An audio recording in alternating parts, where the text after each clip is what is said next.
following is a production of Medfield TV.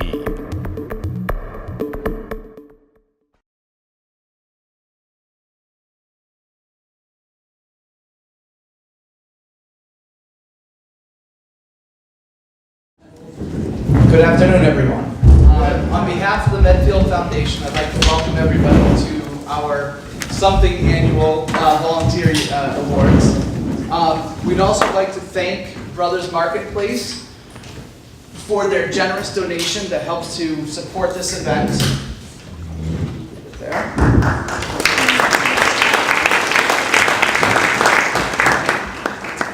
Just to kind of keep things going, I'm not going to spend a long time up here. My name is John Byrne. I've been a Medfield Foundation board member for about 3 years now.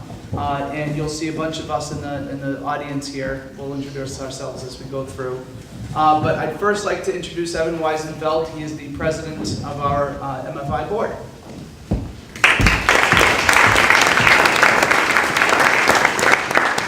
Good afternoon.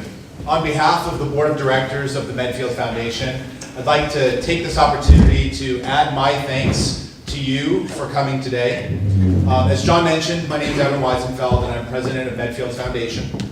The Medfield Foundation, sometimes referred to as MFI, was started back in 2001 to help maintain and improve the quality of life in the town of Medfield, and as a way for people in our community to raise private money for public needs. What that means is that we run our own signature programs for the Medfield Foundation, things like this, the Volunteer Awards, the Medfield Foundation Angel Run, our Youth Leadership Program, our Summer Camp Fund, and our newest initiative, the Legacy Fund Endowment. We also help the community by supporting programs where we help other groups who are looking to raise money for their particular cause, allowing donors to direct their funds to particular project areas. Some of those projects that have been part of MFI's efforts in the past include the original Medfield High School football field, track and bleachers, the Dale Street Playground. We help support the Medfield High School Theater Society, the Straw Hat Park, the Kingsbury Grist Mill, and many, many other very worthy projects. Since 2001, our group has helped facilitate the raising of over $2.2 million to benefit the town of Medfield. Many of us moved to Medfield. Many of us moved to Medfield because of the quality of life in town, the quality of the schools, and because people in the community are so involved in giving back through volunteer programs, many of which you will hear about today. MFI itself is also a volunteer-run group, and I'd like to take a moment to introduce you to the board members that were able to join us here today. Abby Marble is our treasurer and one of our founders.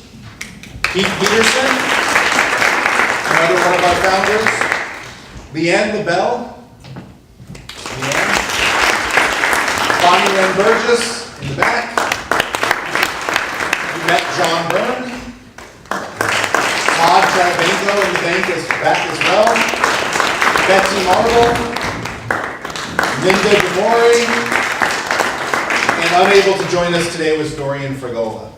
On behalf of the MFI board, I'd like to thank you. I hope you enjoyed today's program, and I will speak to you again towards the end of the program. So please enjoy. At this point, I'd like to introduce you to Pete Peterson, who will be one of the MCs and kick off our event today. So thank you.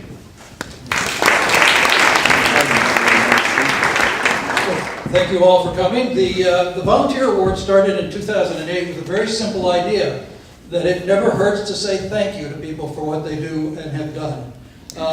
That first year, we thanked Henry Marcel, who he hangs the Christmas tree lights in town every holiday, and he does the Memorial Day, and then the next year we opened it up to the residents in town, and we asked the residents, you tell us who we should be honoring and saying thank you to.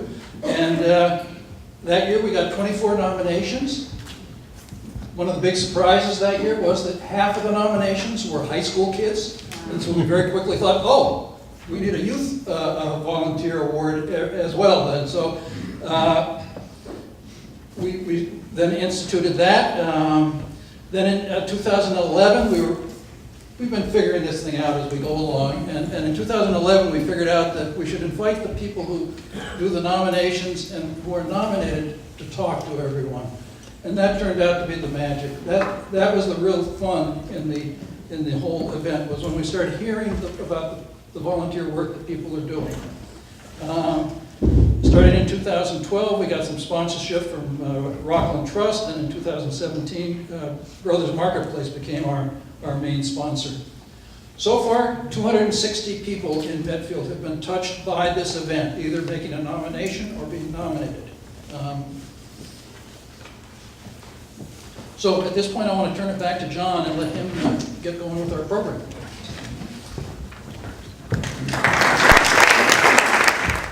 Okay.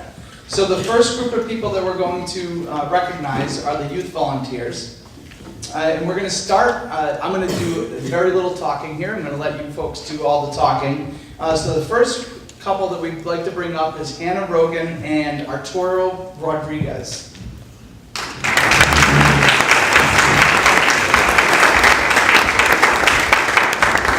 And they're going to get a chance to talk a little bit about herself and about Hanna.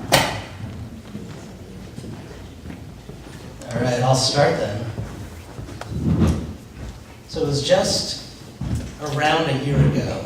I was a complete newcomer to Medfield. I sat in that far back table watching these awards unfold, and it was a pretty, I think, impacting privilege for me to watch one of my own students from the youth group at the United Church of Medfield be nominated and receive one of these awards.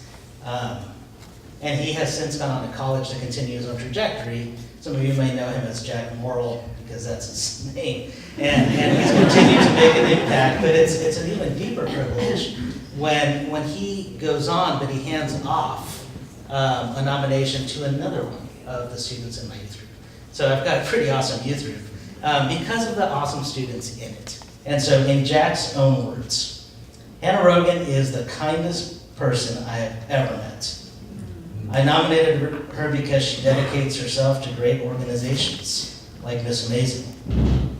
The work she does through these agencies is remarkable to watch because it changes people's lives. And it actually makes this world a better place. I am so proud to be her friend, and I can't wait to see the impact she continues to make on the world around her.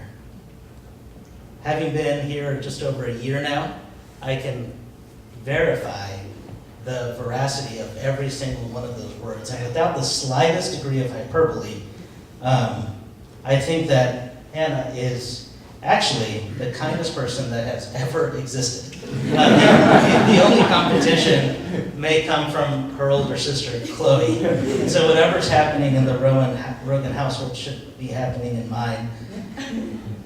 In a national and global climate that's marked by social toxicity and really personal financial greed, having that type of enthusiasm for life and having the optimism, the outlook, to think that the world can be different and better than it is right now, it's often some sort of a front. It's undergirded by a level of cynicism, but I don't think it is with Hanna. I think she's the real deal. She's genuine in the work that she does.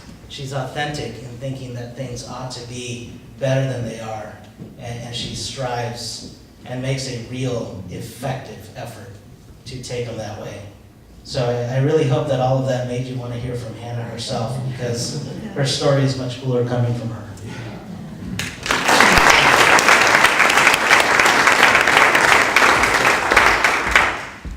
Good afternoon. As Arturo said, I'm Hanna Rogan, and I'm a junior at Medfield High School. I know I'm not supposed to do many thank yous, but I have to recognize the Medfield Foundation for all the work that they do. Jack Morrill, who, as he said, was last year's recipient of this award, nominated me, but he's at college, so he asked Arturo to stand in for him. So thank you to Jack and Arturo. I'd like to congratulate everyone else who was nominated. You were all really inspiring and set the perfect example of what this town is all about. I didn't even know about most of the volunteering that everyone here does, which speaks volumes about why they do it. It's not for the recognition, it's because they're genuinely passionate. I'd love to share a little bit about the organizations I'm involved with. I've been a student council representative for the 3 years I've been at MHS, And through that, I've gotten many opportunities to volunteer, from the Jimmy Fund to New Life and more. Taking a step outside of Medfield, I've been lucky enough to speak at Boston Children's Hospital. I've spoken at workshops at the hospital, which help kids with chronic pain learn coping skills to deal with their pain and regain a normal lifestyle. In middle school, I was actually in the place of the kids I talk to now, as I have chronic pain as well. The hospital asked me to come back after I had achieved some function in my legs and give the family someone relatable to talk to. I had attended that workshop myself just over a year before and remembered how inspirational the guest speaker was to me. I wanted to provide that same hope that I had experienced to someone else, so I jumped at the offer. Going further away from Medfield, I've gotten the opportunity to go on a mission trip with my church and Arturo. We went to Puerto Rico last summer to help with rebuilding after Hurricane Maria. We're in the midst of planning a week in San Diego this summer, working alongside migrant families. Through painting houses in Puerto Rico, I was able to meet some really amazing people. I became particularly close with a woman named Alice, who I had talked to on the phone a few times that summer with a friend of mine. Also related to church is the youth group I go to every Monday night. Called Hoye, it's a program run by Arturo for middle schoolers. I lead a small group of 7th graders with 2 other girls my age. Our 7th graders have become like sisters to us, and being there makes Mondays a day I look forward to instead of dread. Also on the small scale group is a service group I'm part of. I've been in this same group since 1st grade, and a few years ago we passed the torch to a group of 4th grade girls. 3 other high school girls and I lead this group around once a month in different service activities, from making books for children at Newton Wellesley Hospital to cooking meals for members of our community. The girls name their group Girls on a Mission, which I think is very fitting. Speaking of female empowerment, I'd like to end talking about the organization closest to my heart, Miss Amazing. Miss Amazing is a national nonprofit organization started in 2008 in Nebraska that's grown to be in over 30 states. I've been involved with the program for the past 4 years. Andrea Nevins brought it to Massachusetts several years ago, then passed it on to my older sister Chloe and her friend Lucy. My close friend Caroline and I have been the co-directors of the Massachusetts chapter for the past 2 years. The goal of Miss Amazing is to provide a platform for women to gain the confidence that they can do whatever it is they set their minds to. Society often puts the term disability in a box, making it seem like a negative. Our mission is to break these stereotypes and allow the girls to show the beauty in their authenticity so they can define themselves by their abilities, not their disability. Hundreds of volunteers come out for this event, and many of them are from Medfield. Actually, all the other youth volunteer nominees have volunteered at Miss Amazing before, which is just another thing that they do. We also have a committee of high schoolers and a few very dedicated moms, without whom we would not be able to pull off the event. We actually just had our 2019 event yesterday, so I apologize if I seem a little tired. The event is truly indescribable, and it's hard to get a grasp of what it's all about if you haven't seen it firsthand. I've been lucky enough to see the kindness, selflessness, and genuine acceptance of everyone at this event for the past 4 years, and the love shared between participants and volunteers is so pure. But watching the impact this event has on the girls who participate is the most rewarding part. Many come back again and again, and watching them grow from year to year, from being not even able to say their name to singing with all the confidence in the world, makes it all worth it. Miss Amazing has helped these women to feel accepted and loved for who they really are. They learn that their disability does not define their worth, and they have so much to offer the world. The common ground here is within the relationships I've built. By working with people simply because you want to, not because you're getting paid to or someone is telling you to, fosters the most sincere connections. Through volunteering, I've been able to interact with so many amazing people who I otherwise would not have met. They're all so different, but they all have something to teach me, whether that's kindness, resilience, patience, determination, or acceptance. I would not continue doing what I do if I didn't love every single second of it. There is nothing more rewarding than learning from the strengths of others, which is exactly what I get from these organizations. Thank you so much for listening to me.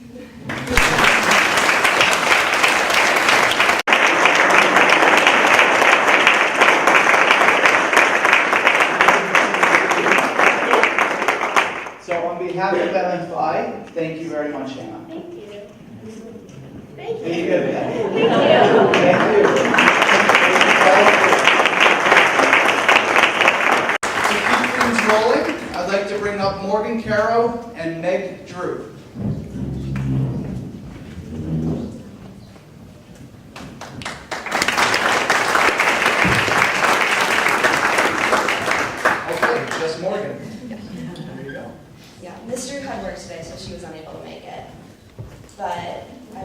even though she's not here, I just want to say thank you again to her for nominating me. I have ranted to her about some of the places that I nominate or that I volunteer at, just because they involve animals and it's one of our favorite topics to talk about. So kind of talking about what I volunteer at, or where I volunteer, and why. I volunteer because I really want to help the people in our community and the communities around us. A couple of places that I volunteer, like Hanna basically just said for me, I volunteer at Miss Amazing as well. And last year I was a helping hand, so I kind of helped out around the show and helped a couple of the rooms. This year I was on the committee and it was a blast, and if possible I really, really want to come back next year to help. It is such, ironically, an amazing program, and everything they do for the girls and the show is just amazing, and I'm so happy to be a part of it. Another place I volunteer at is New Life over in Walpole, and I started volunteering there with my mom over the summer, and we got really close to the other people who volunteer there, and it's always just like when the people come in to get new furniture for their apartments after coming out of like different situations, it's always amazing just to see the smile on their faces and how happy they are to kind of be able to get back on their feet.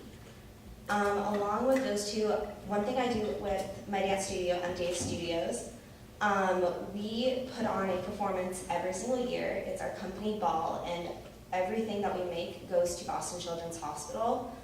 Our owner of our studio has had some medical issues with her kids, and she is very, very close with Boston Children's, and it really appreciates them. So we wanted to do something that can give back to them, and yearly we make thousands of dollars off of this event, and everyone at my dance studio gets super involved. We go around town, we ask for donations, and I'm one of the people who kind of helps set up everything and kind of make sure the show stays in order and doesn't go haywire. And it is such a fun event, and it's always fun seeing everyone's reactions to the performance and then coming up and congratulating us, and it's just a fun time. And then probably the biggest place, or the one that I feel like has impacted my life the most that I volunteer at, is over in Walpole as well. It's called Golden Opportunities for Independence. Pretty much what GOFI is they train golden retrievers to become service dogs for people with disabilities. And I actually heard about them through my school psychologist, Dr. Worthley, and he told me about this about, I want to say almost a year ago, because I was talking with him and I was like, oh, I would love to be able to train dogs and kind of work with dogs, when he told me about this organization. And ironically, that next day, my mom ran into them at Marshall's, so she was able to introduce herself and kind of introduce me.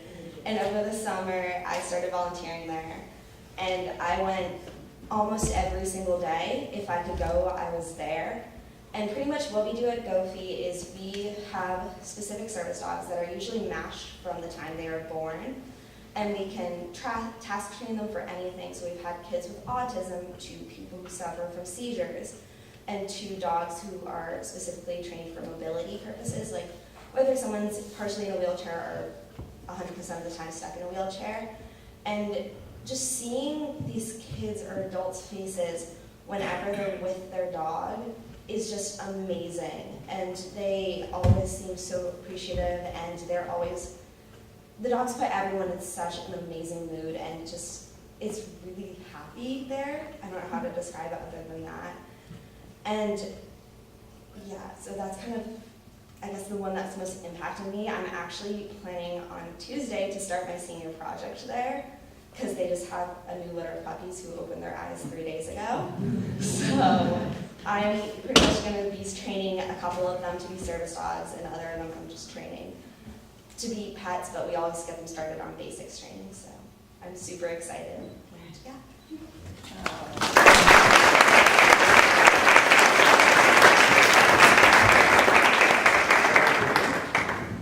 Thank you very much, Morgan. Oh, yeah, this over here.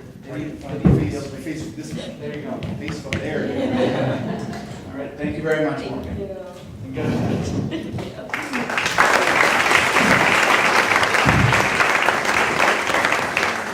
Okay, our next nominee is Sam Joline, and he was nominated by Eric Ornberg.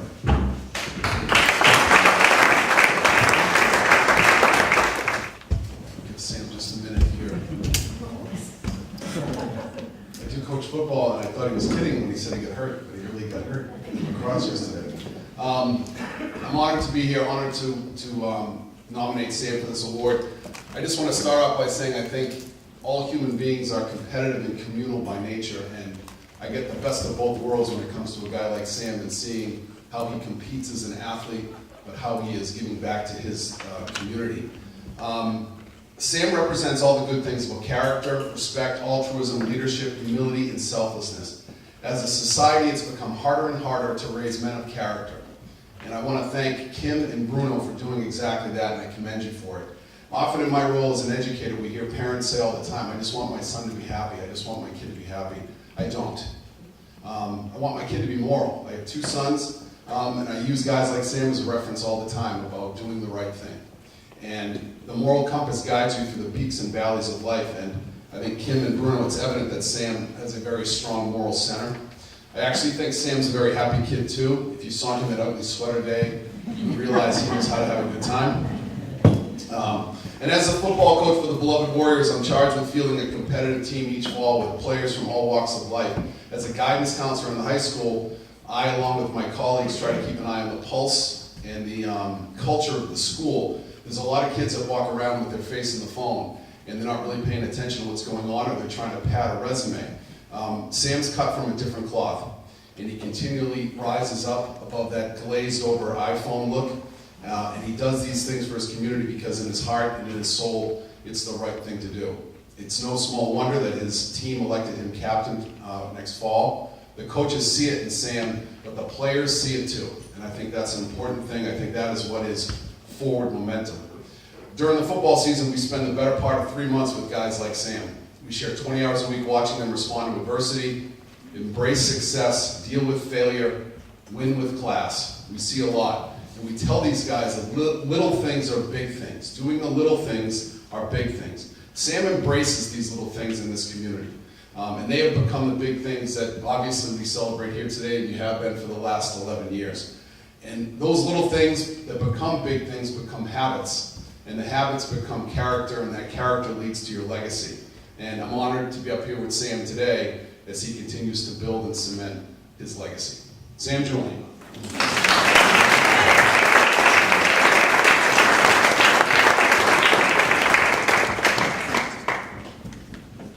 Thank you, Coach. Okay, so I am Sam Joline. To start off, I enjoy playing sports. I know that doesn't have anything to do with why I'm here, but let me tell you why I think it involves me being here. So, when I play, I love the grit, the determination, and all the glory that comes with the sports I play. But hands down, the greatest part is the teamwork. Teamwork is what takes a bunch of high school kids and makes them into a team that can do pretty much anything they want and put their minds to. And also, leadership is one of the things that can make a team great. And I always try and have leadership in my play, on and most importantly off the field. Because being a leader and a captain is great on the field, but you're not always on the field and you're not always in season. But you're always in your community. And I kind of think that a community is like your team. So, I believe, I love to do community service because there's no better feeling than helping someone out, whether I'm moving books, furniture, or whatever. And I just love to see the faces of the people I help out, so I like to do that. When I started to do community service, it was because my mom said that I had to go help out with my team, so I helped. And then, but after I saw the reactions of the people's faces, I just had to get more, so that's why I do it. Thank you for listening.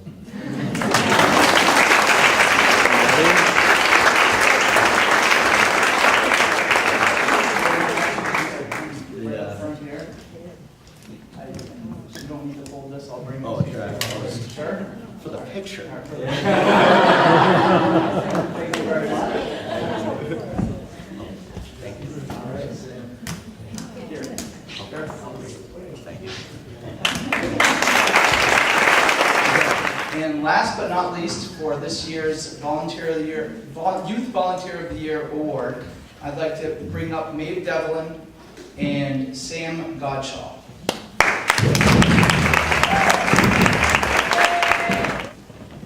As you guys can see, I am not Miss Duffy, but that's all right, I'll keep going.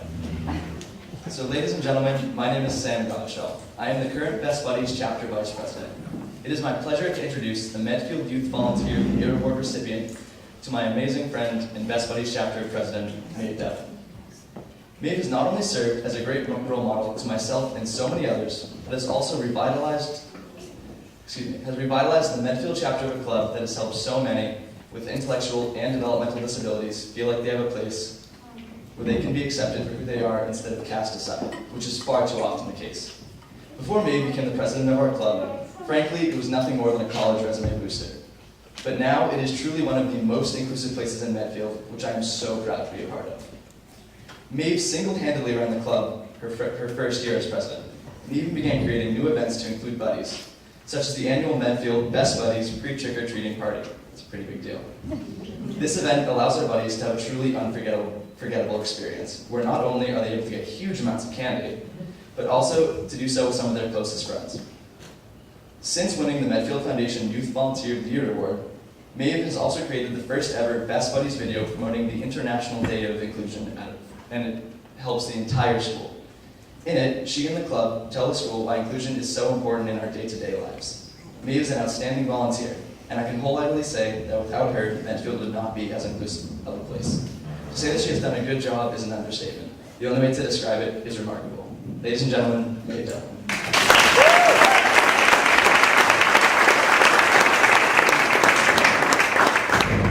Hello, everyone. I'm extremely honored to receive this award. While the basis for this award is largely my participation and leadership of Best Buddies, it's funny because the path to Best Buddies started when I was very young, and it wasn't Best Buddies, it was just buddies. My best friend Max, who has been a lifelong friend, has been an inspiration and motivation for my participation in this program. For those of you that do not already know, Best Buddies is a program that fosters friendship between those that may have emotional, physical, or intellectual challenges. With those of us that are as fortunate to have them, it is an opportunity for both sides to enjoy each other's company, learn from each other, and well-established friendships. Buddies. I want people to create friendships that Max and I have. When we were younger, I didn't really notice something was different with him. I just thought he had trouble talking or something. When we grew up, I noticed that he left the room for some special education classes. Through middle school, and even now, some people look down on kids with challenges. Let me tell you, their disabilities do not define them. They have senses of humor. They have opinions. They have hearts you can see in their actions every day. With Max, not only do we go to school together, but he's always been a neighbor and a friend. We have hung out, gone to neighborhood events, watched sports together. Max knows more about football than anyone. Sorry, Miss Ornberg. Anyone else I know. And our families even vacation together. So maybe I'm fortunate to have a friendship for the organization because it gives me a lens as to what others are missing out on both sides. As president of Best Buddies, I went to the International Best Buddies Leadership Conference in Indiana in the summer of 2017. The stories brought me to tears. A girl speaking with IDD told us how she had depression because all she wanted to do was be a normal girl and have friends. But after finding Best Buddies at her school, it made her life instantly better. She had plans on the weekends now, events every few months, and friends. This is what makes Best Buddies work. We've been fortunate to have some great kids join the organization. We can always use more. People get to join the club and meet nice, inclusive friends, whether they have IDD or not. Every Wednesday, I hear Max running down the hallway trying to get to Best Buddies, and I still get FaceTime calls from my friend Ben who left Medfield High School 2 years ago. People in our club are planning movie dates to go out to Patriots Place with one girl who had trouble making plans before Best Buddies. This is what Medfield Best Buddies has become. A safe haven for people to be themselves, dance to Just Dance, and make friends. This year, I came up with Inclusion Week at Medfield High School with the help of my Best Buddies Council harmony, and student council. We had everyone pledge to inclusion one day, wear green in support of LGBTQ the next, student council made sticky notes compliments one day, and we wore pins in support of the Best Buddies Friendship Walk and Dawn, our food director, who's fighting pancreatic cancer. The last day, we sent off the special education students to the Special Olympics. Some inclusive events that our club has major presence in are the Special Olympics. We attend Best Buddies dances. Also, my brother and I created a trick-or-treating night where all the clubs go around Halloween night and go around my cul-de-sac, which is really fun. Every year, we participate in the Friendship Walk. And last year, we were in the top 15 for fundraising for our club. Our club has evolved in the past few years, and I can't wait to see it grow even more. The Special Olympics is my favorite day. I have been attending since I was in first grade and have been volunteering there since sophomore year. We send off all the buddies, and the entire school lines the hallways. For the past 3 years, I've stood by Max during that walk. I can't even begin to tell you how excited Max was during those days. His smile is constant and wide. I'm passionate about Best Buddies, about trying to change people's view and get them not to look at to get them to look at someone's abilities and not their disabilities. I want people to realize that we're all unique in beautiful ways, and someone's disabilities do not define them. These friendships do not only help the buddy or someone with IDD become social, it teaches kindness to peer buddies, to me. I've learned way more from Max than he has from me. Participating in Best Buddies teaches compassion, patience, kindness, and provides fun for all participants. It's been a privilege to be a part of the program.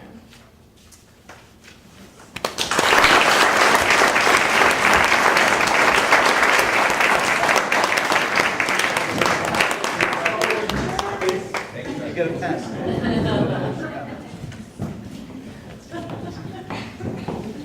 Thank you very much to Maeve, Hanna, Sam, and Morgan. You folks are an inspiration to us all. We thank you very much for all your service. Next up on the list, we'd like to turn it over to Pete for our Volunteer of the Year section. So I'm constantly amazed. Hanna, Morgan, Sam, Maeve, and Sam, and even Jack Morrill, who made the nominations. This is the first year that we've had a nomination from a high school student of another high school student. So we're always hitting new first. But it's just so impressive to hear from all of you, so thank you. You are so eloquent, and you are so good at speaking in front of a crowd, which is not an easy thing to do. So congratulations, you're all very impressive. Thank you.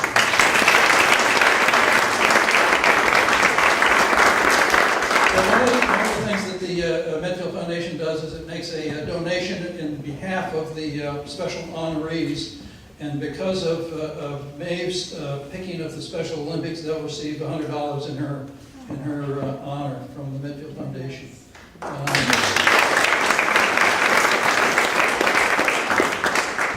So I'm going to introduce, starting with Dick Judge and Sharon Judge, who are going to talk about the Kingsbury Pond Gristmill, the Bay Colony Rail Trail. Please come forward.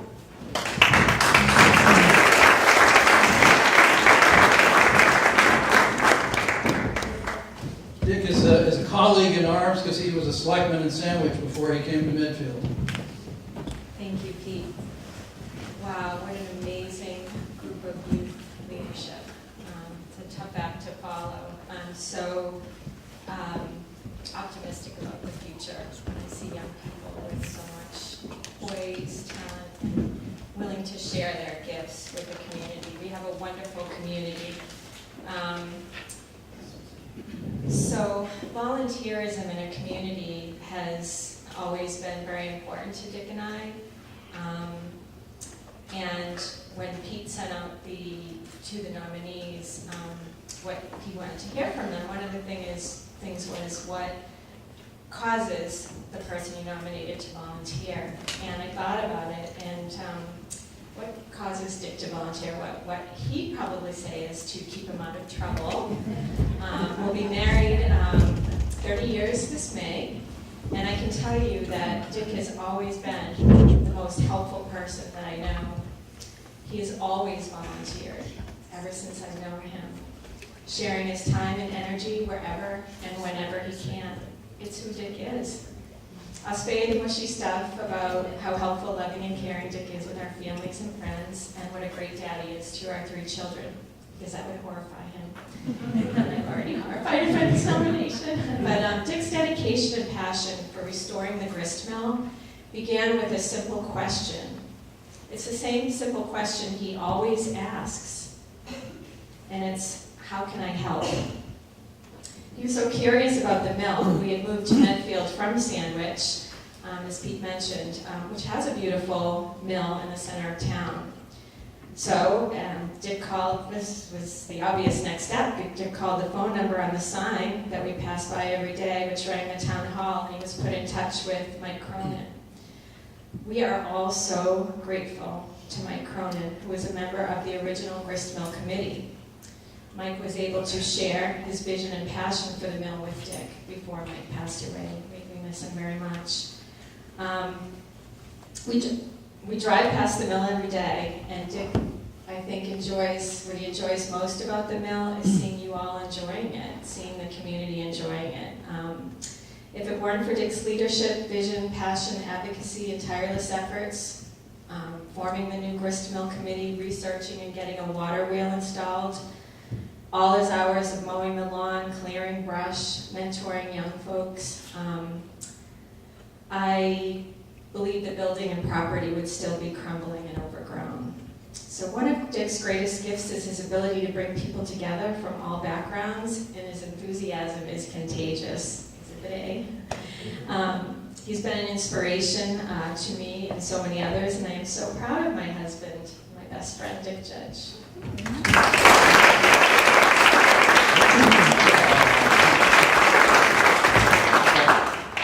I don't know how to follow that up, so thank you and sit down. No, a few words. I'm really humbled to be here in a room full of busy people. And what volunteering is about is busy. Ask a busy person to do something, it'll get done. So I'm in a room full of busy people, and I'm humbled by coming here to be invited to this room. It's as a busy person myself, it's like bringing sand to the beach coming here today. You're all, and I just want to compliment all the work you folks have done in your various avenues. It has made Medfield, let me put it this way, the value of your homes is directly related to the feeling people get when they come into the town of Medfield. And that can be because all the different things that people volunteer for here, or it can be something that you see on the side of the road. The mill represents, to me, a Currier and Ives view of Medfield. It's a small town, it's a hometown, people care about each other, and people take care of each other. It's a fine example because I park an old blue truck out there, and it's amazing how many smart and interesting people stop in and offer a hand. I need an engineer. Boom, there's an engineer. Coming by to show his son how to fish. I need a guy who does major log carpentry. Bam, guy comes out of the woodwork. People, you would not believe what qualified neighbors you have without being introduced to them. So it's a Mike day for me. Mike Sullivan and Mike Cronin were instrumental in this getting this project going.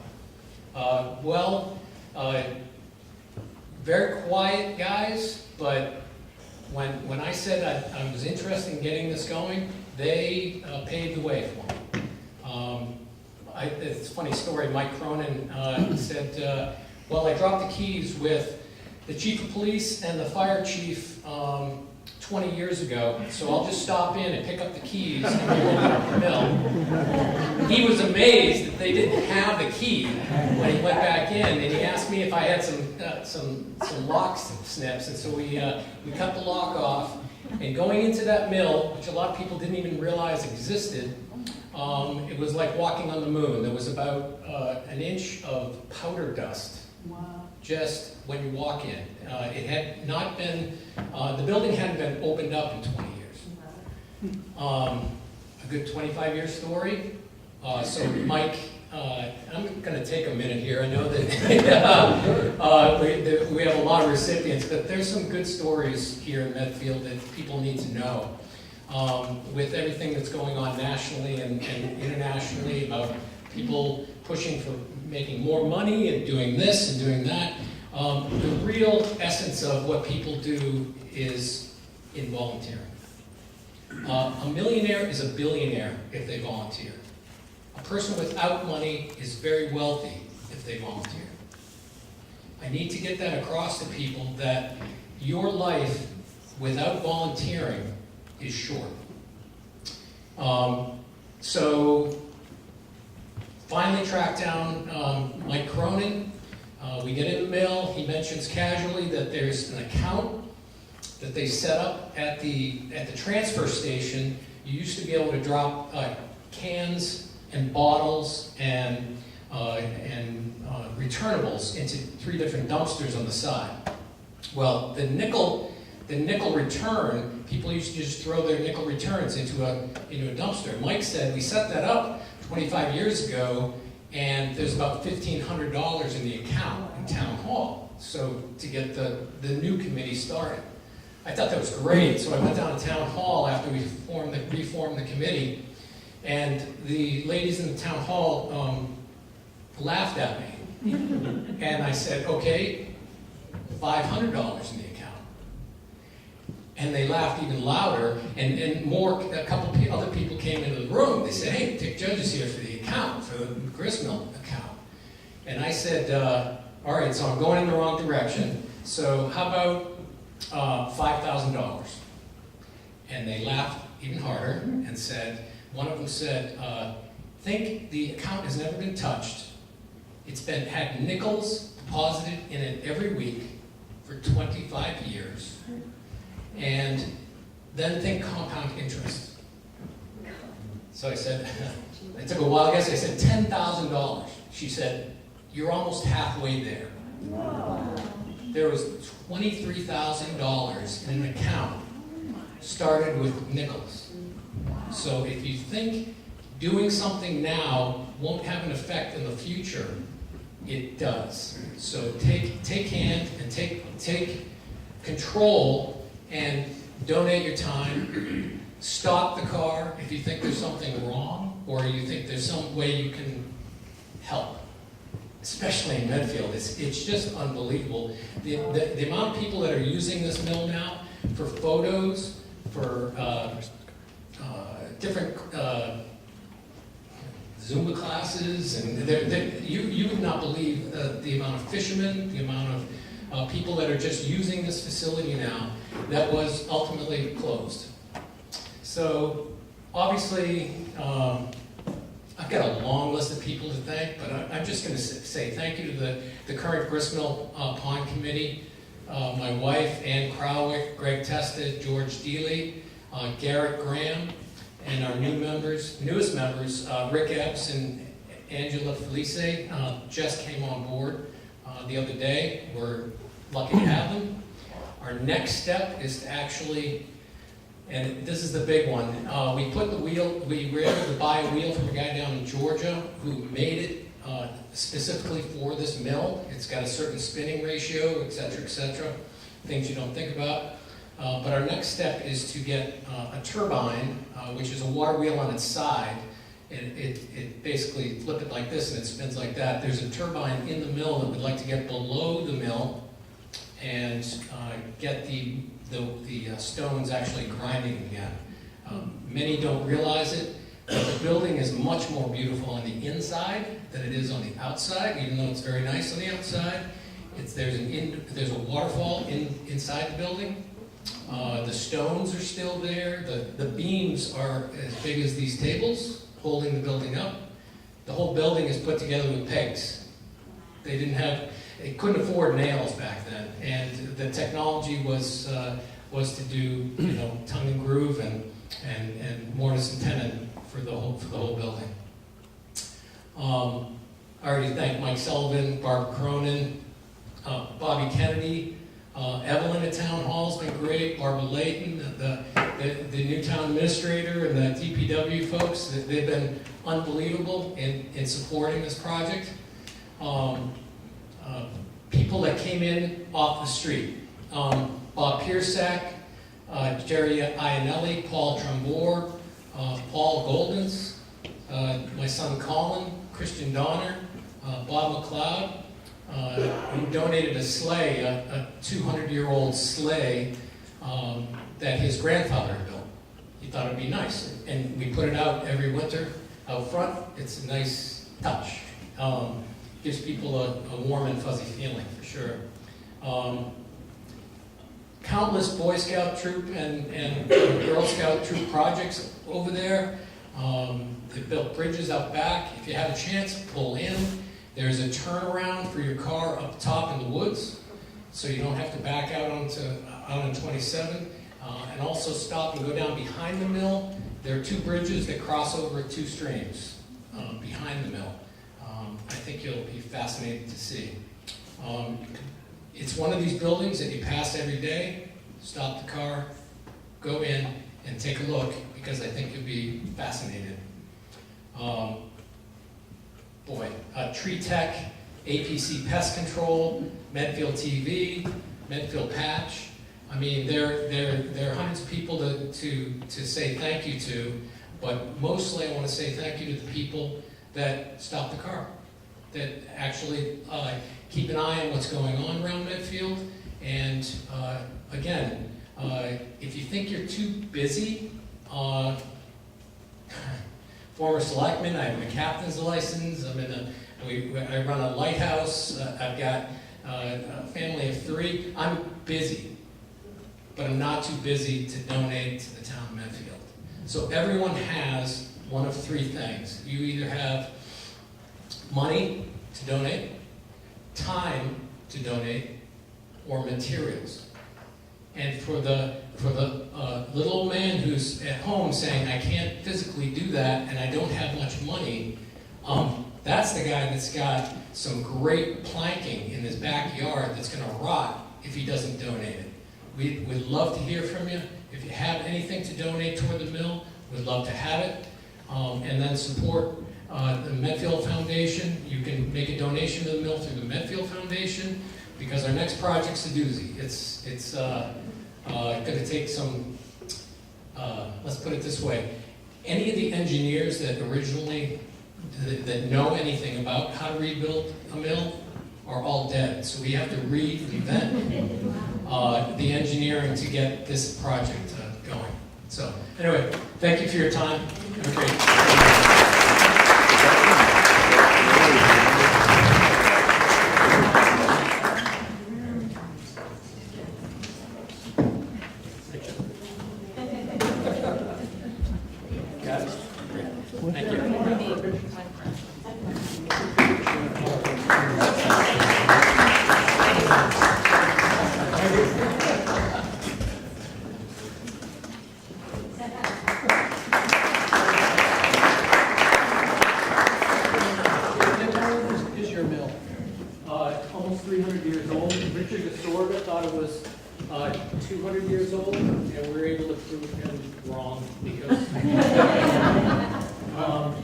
So our forefathers made a lot of beer, and 80% of the grains that were ground at that mill were for beer making.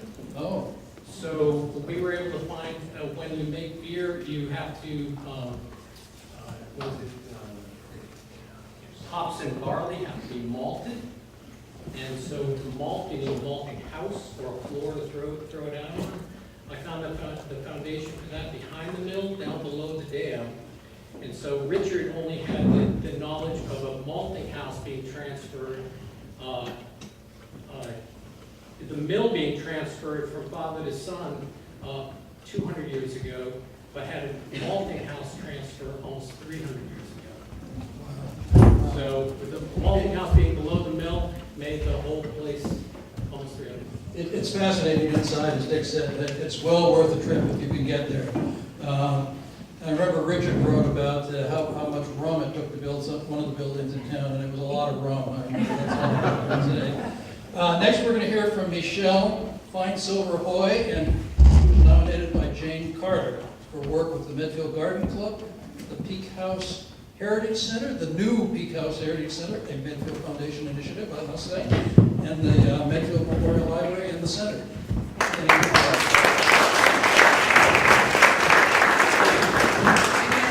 About 5 years ago when she joined the Medfield Garden Club, and within a few months, she was first vice president in charge of programming.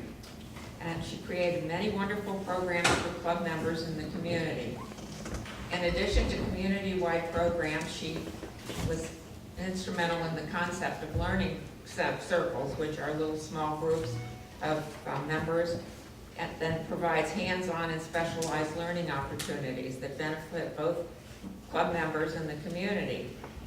Michele became president of the Medfield Garden Club 2 years ago and has reached out to community and business leaders. With her encouragement, the club participates in Medfield Day, Holiday Stroll, Lions Club Chowder Fest, and special events at the center. She has hosted the Juliet Club from the center at her home for garden tours, book group, luncheons, and ice cream socials. She's volunteered to teach flower arranging workshops at the center for seasonal designs, and she's also worked on the Valentine bouquet for Meals on Wheels. And now Michele's going to tell you a little bit about some of the things that she's done.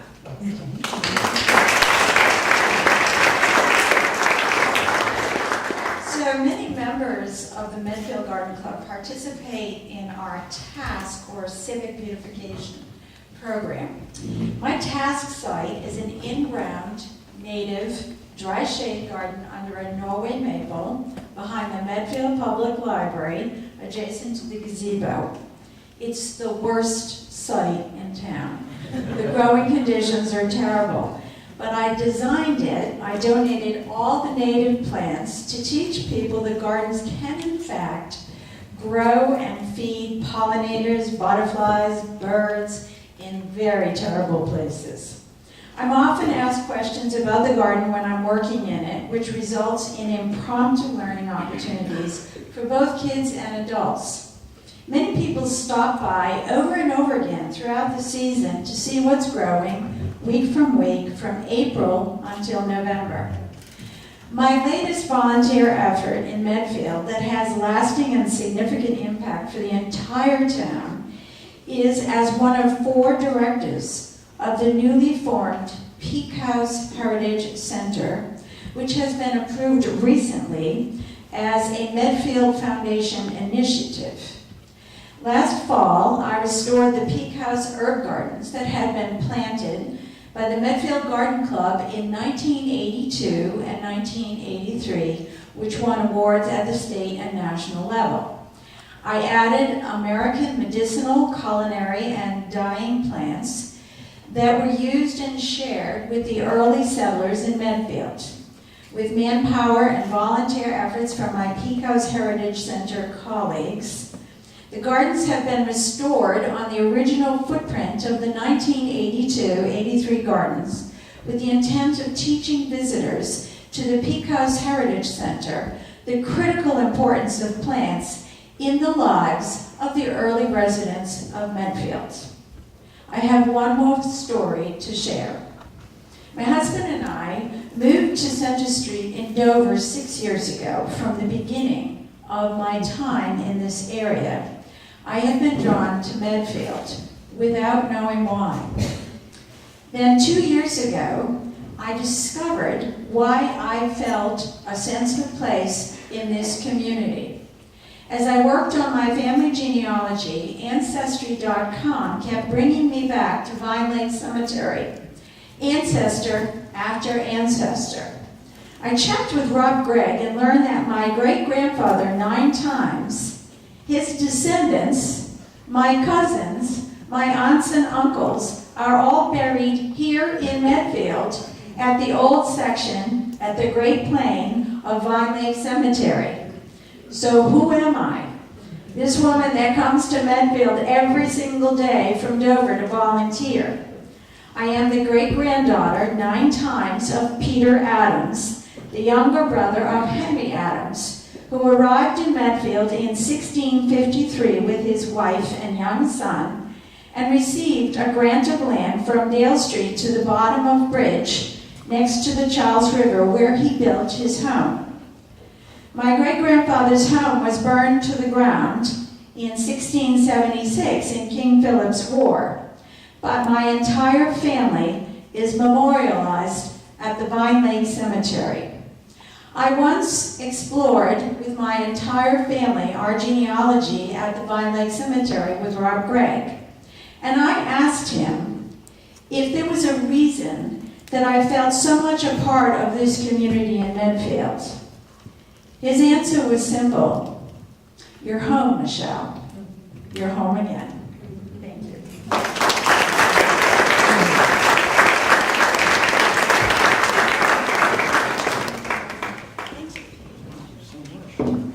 Thank you for what you do.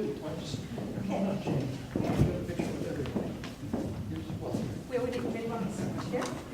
Right here? Okay. It's my best bud. Okay.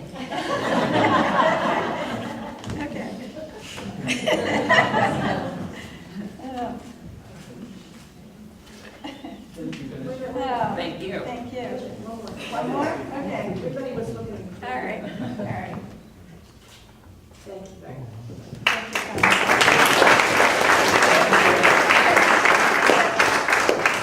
The Garden Club is one of my favorite things in town, all those beautiful arrangements that they have on the traffic island and everywhere else, right in front of the townhouse too.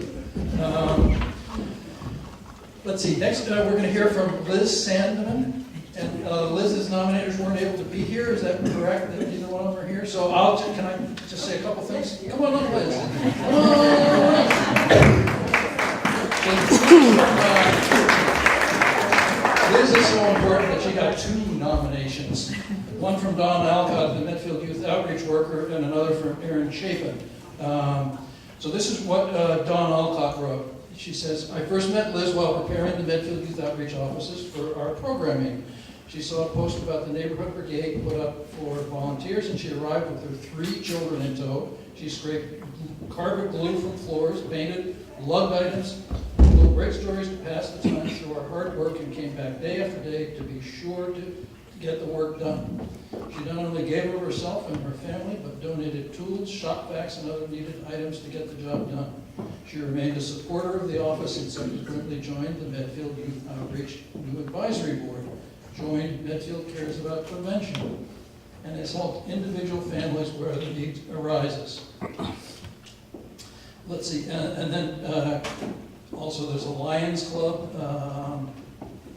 and I don't even think she gets into organ donation, but Erin talked about the fact that Liz does huge amounts of work with New England Organ Services and promoting organ donation. So thank you so much for everything you do.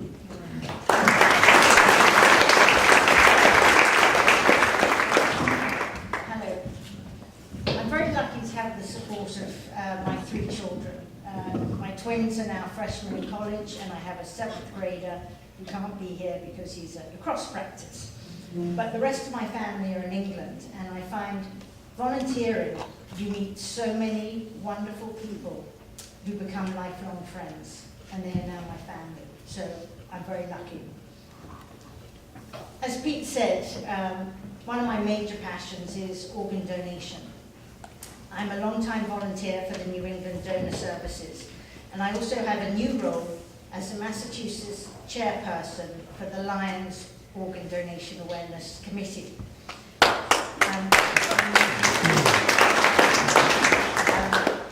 I'm passionate about dispelling the myths surrounding registering as an organ and tissue donor. Tomorrow, the Medfield Town Hall will be displaying a large Donate Life flag on the first floor for the entire month of April, which is National Donor Month. I'll also have informational leaflets there, and I hope it will encourage conversations and more people will register. Because there's nothing that precludes you from registering as an organ and tissue donor. The oldest cornea donor was 107 when she died and restored someone's sight. That's incredible. You can register with any medical condition, any past history, you can register. And being registered doesn't automatically mean you're going to be a donor. Only 2% of everybody who dies in the US dies in a way that they could be, or could be a potential organ or tissue donor. That's whether you're registered or not. So that's a very low percentage. If you haven't signed up, since you're all here and I have you as a captive audience, I'd like you to think, if you or a family member needed an organ transplant to save your life or the life of your loved one, would you hope there was one available? If you answer yes, please consider registering. 22 people die every day on the waiting list. My sister was one of those. She was waiting for a lung transplant, and she died at the age of 54. We have the cure for people on the waiting list, and that is people registering. It's as simple as that. So that's one of my big passions. Other things I do around Medfield, you know the Medfield Lions, and they've been mentioned a number of times. And we have our annual spring gala coming up, and I hope to see many of you there. And if you have anything that you could donate for as a raffle prize for the evening, that would be fantastic. There's a great band coming, and it'll be a really fun night out. And look for details on the patch and in the local paper. It's on May 4th. I'm also a member of the Hanna Adams Women's Society, and the oldest women's society in America. It's been around 125 years now. And we raise money for a high school scholarship, also for the home committee, and we put on the high school senior ladies graduating tea, which is a lovely event in May. Also in the schools, I'm in Blake. I coordinate the volunteer copying brigade. It's a great way of getting into the middle school, because in the middle school you don't often get volunteer opportunities. So it's nice to see occasionally, you know, my son in the hallway, or his friends, or teachers that you wouldn't normally come across. Also, box top. I'm the box top coordinator. So if you have any box tops lying around in your kitchen, please drop them off. There's a box in all the schools, including the high school. There's a box at Shaw's, the library, there's one here. Basically, it's cash for your trash. It's a no-brainer. Box tops are on all sorts of articles. Printer paper, Hanes clothes, some of the packaging, Ziplocs, lots of food. So keep an eye out for box tops. One of the highlights of my volunteering roles is my role on the advisory board of Medfield Youth Outreach. Many people in town don't know about Medfield Youth Outreach.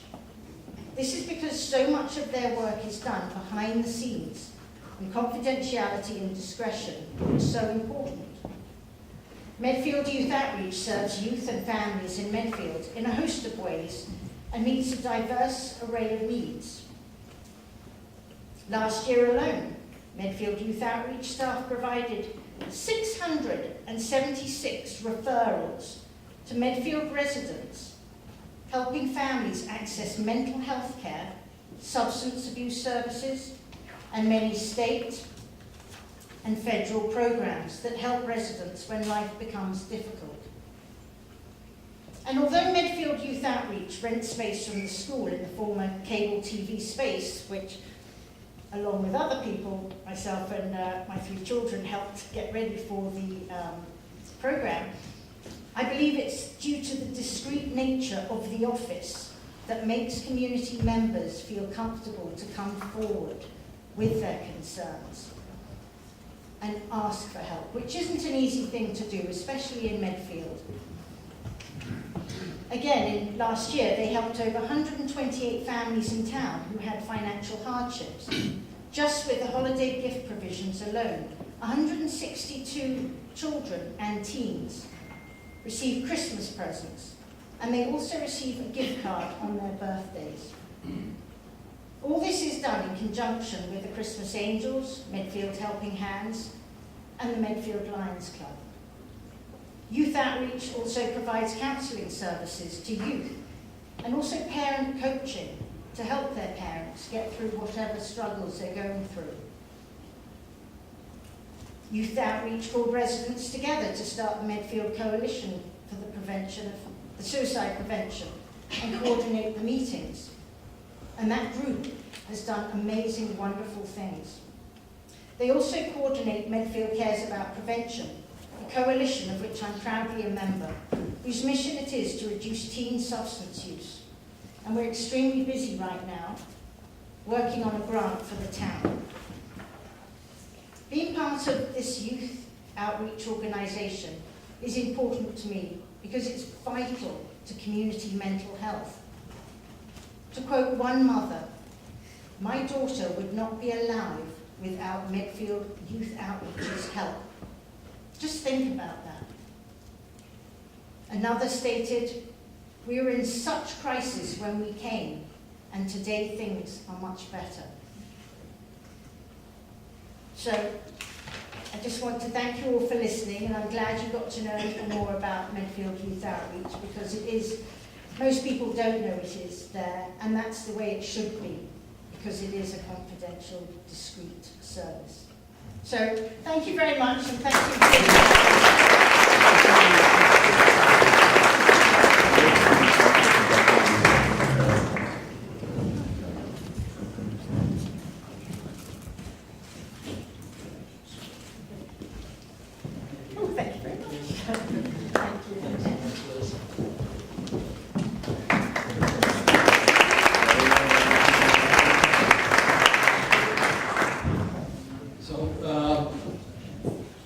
It's just startling that the solution for organ donation is just for all of us to sign up. I had a client who died waiting for a liver. Such a tragedy that the people are dying. And it's so preventable. It's Yep. so preventable. And most of the population would take an organ if they or their loved one needed it. Absolutely. We need to get them registered. Yep, thank you for what you're doing. The other thing is that the Angel Run that the Medfield Foundation that's involved with creates a pool of monies that gets donated through the Youth Outreach Office to families in need in Medfield. So there's another connection there. Next, we're going to hear about Michele, who does absolutely everything in town, apparently. And Nikki Gustafson.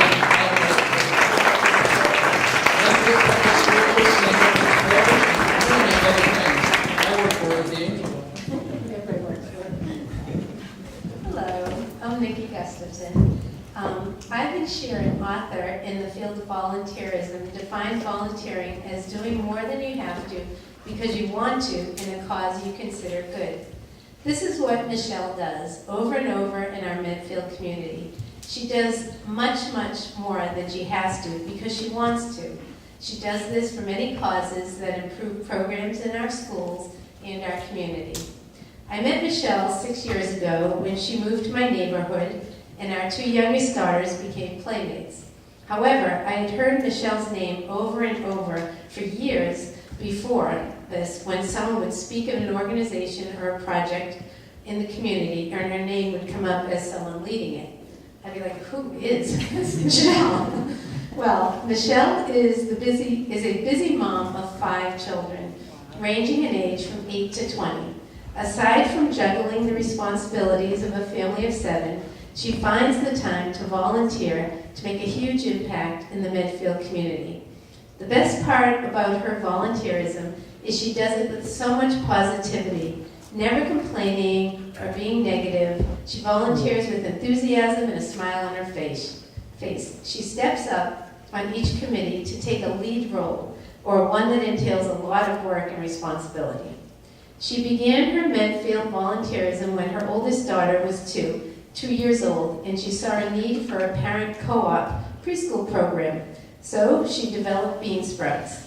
She got this organization up and running successfully and created it so that it could be easily passed down for many generations of moms to use in Medfield, and it's still used today. When her children were still young, she took on the role of being president of New in Town, running many activities for new residents of Medfield. As her kids became school age, she stepped up to be president of the Memorial PTO. That soon led to being president of the Medfield Coalition for Public Education. While doing all these big jobs, she continued to volunteer for chairing the elementary school winter carnivals, the Blake Teacher Appreciation Committee, while at the same time stepping up to be room parents for all of her children. All of these roles require much commitment, planning, and dedication. At the high school level, she has simultaneously worked at the high school for the all-night graduation party, creating the programs for the senior fashion show.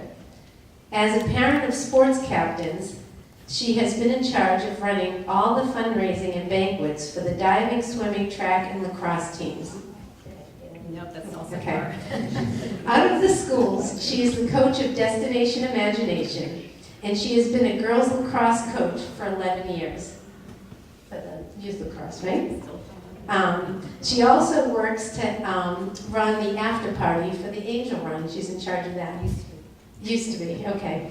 While doing all of this volunteering in the schools, Michele still finds time to be an active member and volunteer at St. Ed's Parish.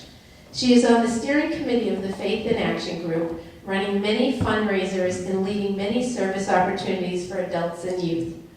She is also a Haley House volunteer feeding those in need.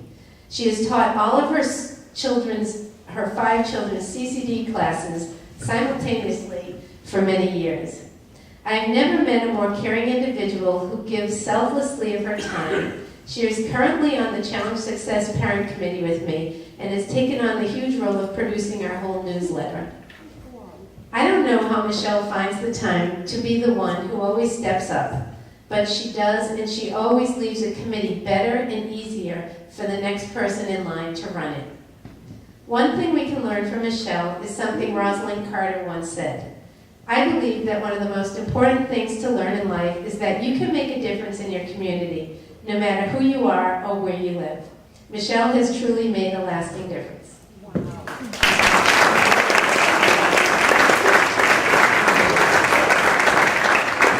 Thank you, Nikki. So it became apparent to me in high school that serving others was just something that came naturally to me. So once I recognized my ability to organize large events and lead other people, I just felt compelled to share these gifts with other people. And then service was further ingrained in me during the 4 years that I attended a Jesuit college, where the Jesuits taught us to be men and women for others. And I also learned there that to love really means to will the good of the other. With 5 kids, we're involved in many organizations and activities here in Medfield, and I try to do my part in every one. Sometimes I sit there on my hands as long as I can, and when people don't step up, I'm happy to help.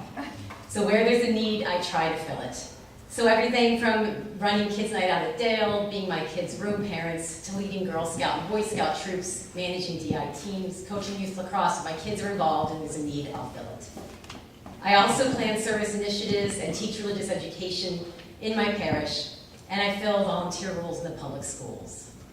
So I always said to myself that being a stay-at-home mom, really my job was to enable all of you to do your job. So my husband can go off and do what he needs to do to provide for us. My kids can go off to school and focus on their work, and I can stay home and run the house. But it works for the schools too, and I can go into Wheelock School and help the school nurse run the walking program so that she can focus on helping the sick kids at school. I can be a kindergarten room parent, so a young mom can go off and work and help feed her kids. So there's a way that I'm able to give back by being at home.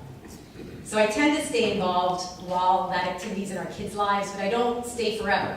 What I really like to do is to try to make my part to make the organization just a little bit better, a little bit more organized, maybe create some new initiatives, and then pass it on in an organized fashion to the people who take it from me. And I love it when the baton is then passed back to me with that organization when my kid hits that grade, and I see my notes that have been developed over time and passed on and updated.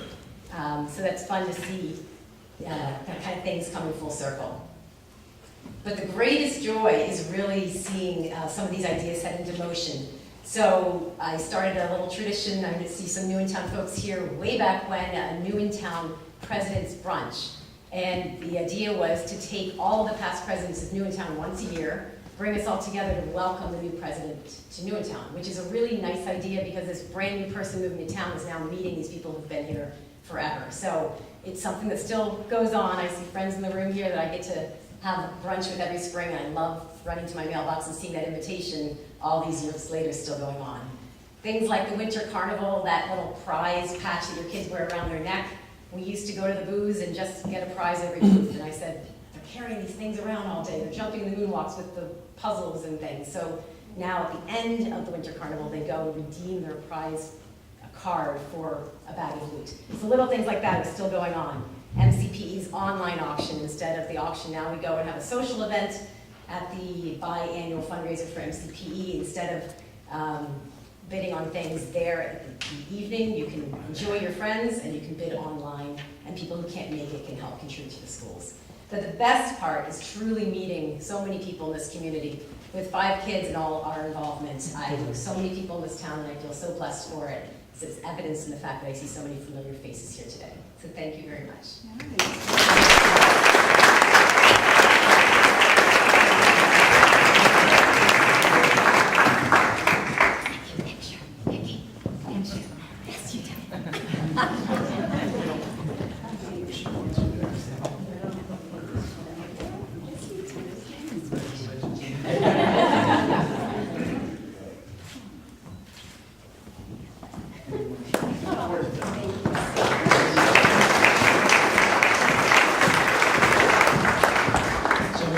The Medfield Foundation has a couple things we need to get done, so we'll be in touch.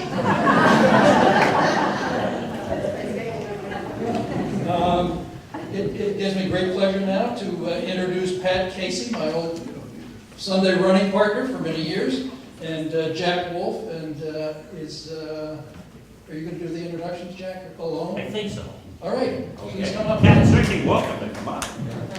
Oh, Martha's here. I didn't realize Martha, that's what I was asking. I slipped it. Martha's coming too. That away.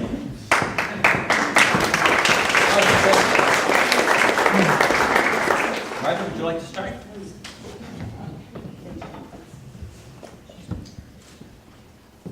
It is my pleasure to introduce Pat Casey. I'm Jack Wolf. This is Martha Festa. Martha is past head of the warrant committee here in town, and you should know that she did a spectacular job doing this. So let me suggest, okay, that there are a number of differences between Pat and me. You'll notice that he's significantly younger, he's far better looking, but we do have something in common. We both went to MIT Sloan, and you will have a chance to observe the difference in the entrance standards between 1970, when I started, and mid-1980s, when Pat went in. You've heard a lot of folks talk about the fact that Medfield is a wonderful town, and it truly is. But it's a town still with unfulfilled opportunities. One of them is the Medfield State Hospital property. It is a terrific opportunity for this town. And if it is developed in the right kind of way, it'll be a great addition for generations to come. Steve Nolan and his wife Marie are here today. Steve was an integral part of developing the great Medfield State Hospital Master Planning Committee. He led it, and he developed and led the major part of that report. 210 pages of superb reference work. It's being carried on now by Todd Travanko. But you should know that one of the key members of that committee was Pat Casey. Pat was a data analytics expert in this. He brought great financial insight, and he did it in ways that were just really helpful in terms of forming the final conclusions that were present. He also did it while he was working in an entrepreneurial company I've been in that space before. It's all consuming.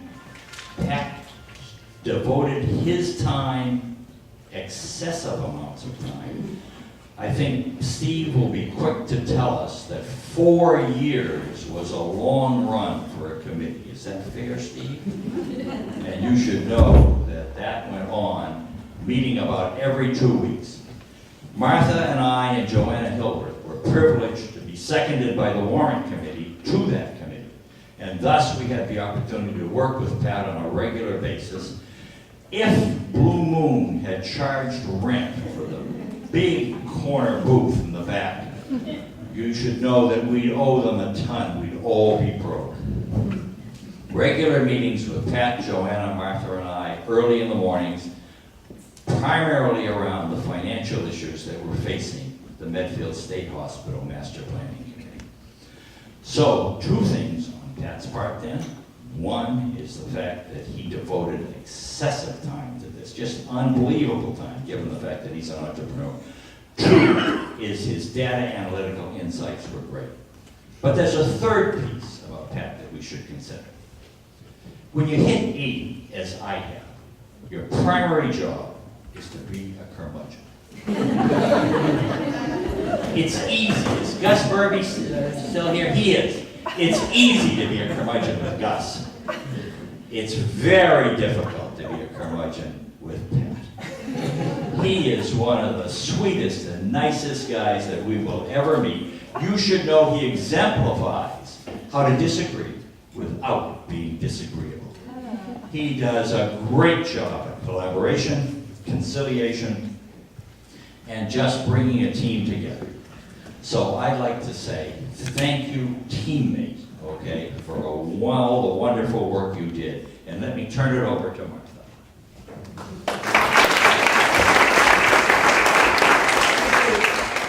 Since Jack said many of the same things that I would want to say. But congratulations to all the honorees and nominees who do so much to make Medfield a special place that it is, especially Pat Casey here today. Thanks, Pat, for listening and collaborating, for expertly analyzing, clearly communicating, and patiently investing countless hours to the Medfield State Hospital process. You're appreciated and respected by volunteers regardless of their perspective on where we should finally end up in this project. And this is a testament to the skill and talent you generously contributed to Medfield. On behalf of Jack, Joanna Hilbert, and myself, thank you and congratulations. Thank you very much.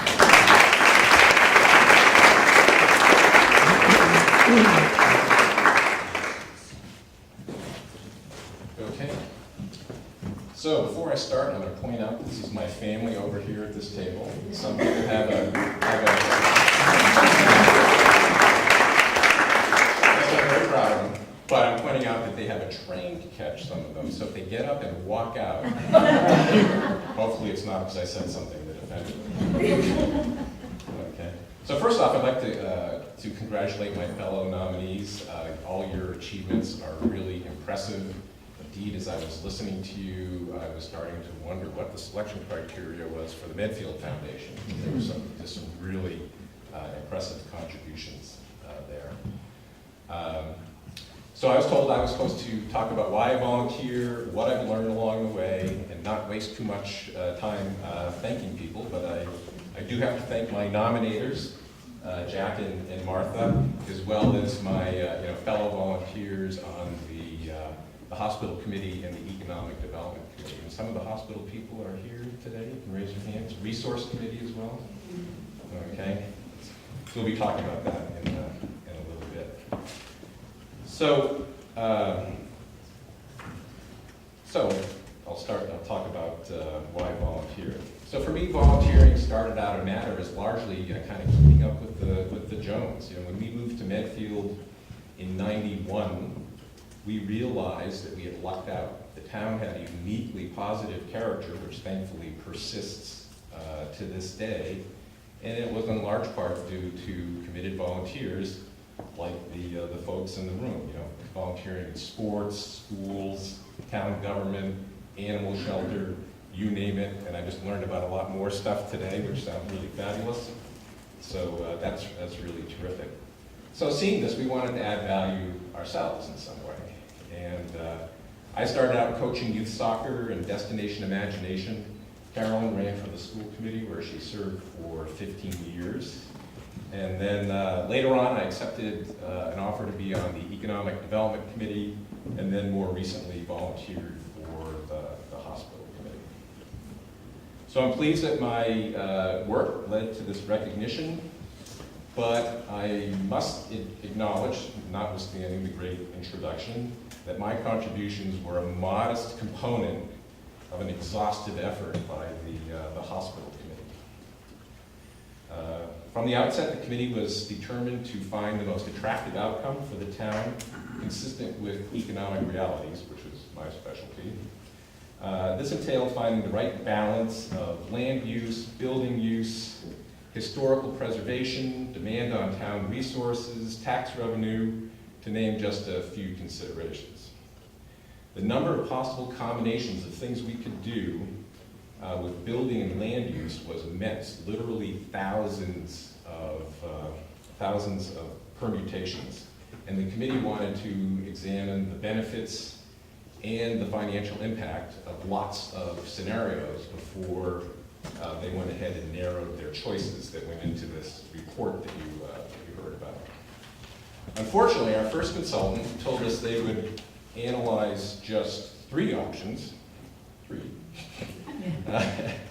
Our group said this is unacceptable, and they went on to say that nobody ever analyzes as many scenarios as we wanted to because it was just plain too time-consuming. So after a lot of back and forth, we finally figured out that we could actually teach the consultant to do the analysis that we were looking for, and I helped them modify their models so that they could go ahead and accommodate our requirements. And if you went to some of our public feedback sessions, you would have seen both the scenarios and the analysis, and that was a result of this work. Later in the process, our warrant committee reps got involved, and they were not curmudgeonly in the least. They wanted to ensure that we had realistic plans, and were very serious about the sort of oversight function that they had with us, and they wanted to make sure that the outcome was attractive from the perspective of the town, taxpayers, and developers. And then working with our warrant committee representatives, we developed another analysis tool that actually allowed us to estimate the probability that our preferred plan would be attractive to all parties. So this is the work that Jack was alluding to earlier. The important thing to remember is that all this analysis was the byproduct of an inclusive process undertaken by the hospital committee, where input was actively sought and every suggestion was given full consideration. This accounts for the 4 years worth of effort that was alluded to.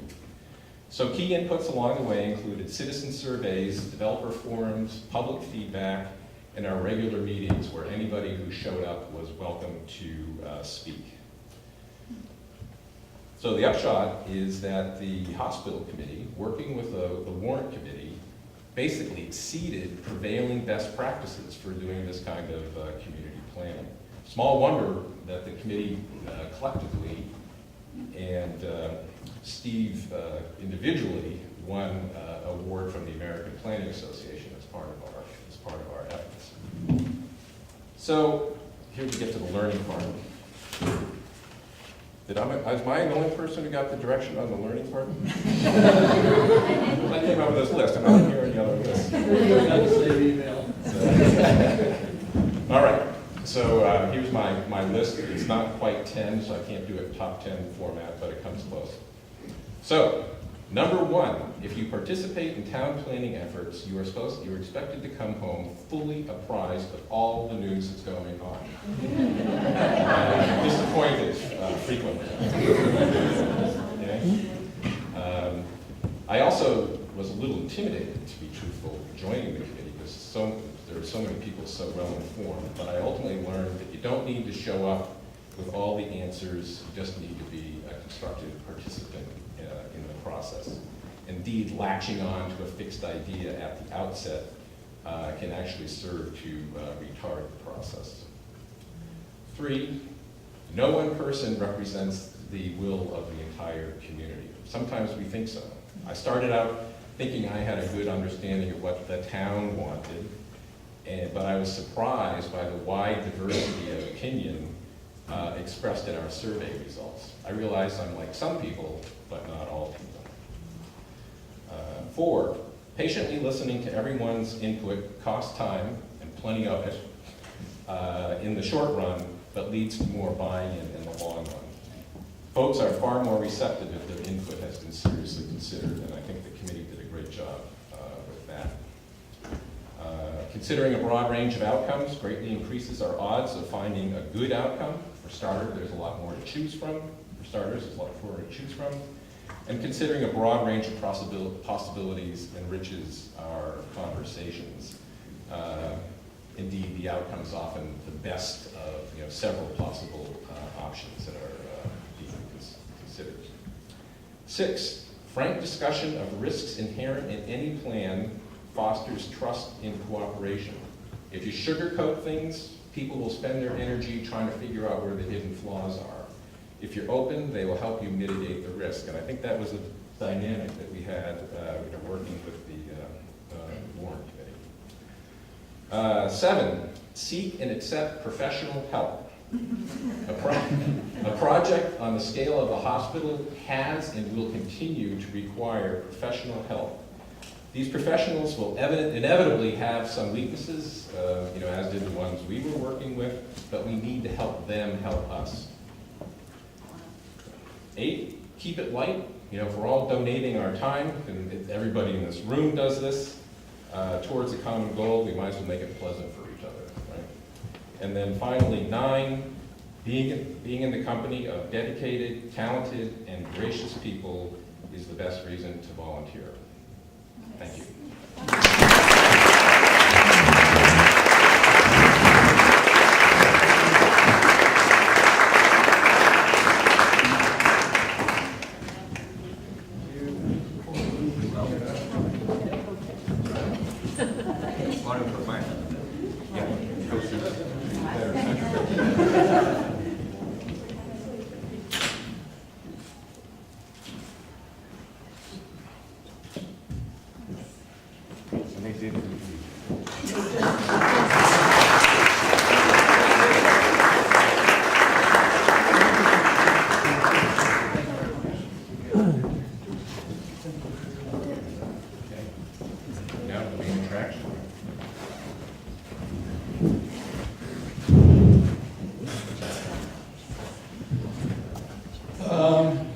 So now we have the Lifetime Achievement Award. Thank you, Steve and Marie, for letting us make a big to-do about you. Please come on up, and I think we're going to have Cindy Green, Sarah Raposa, Martha Moon. Is Martha here or not?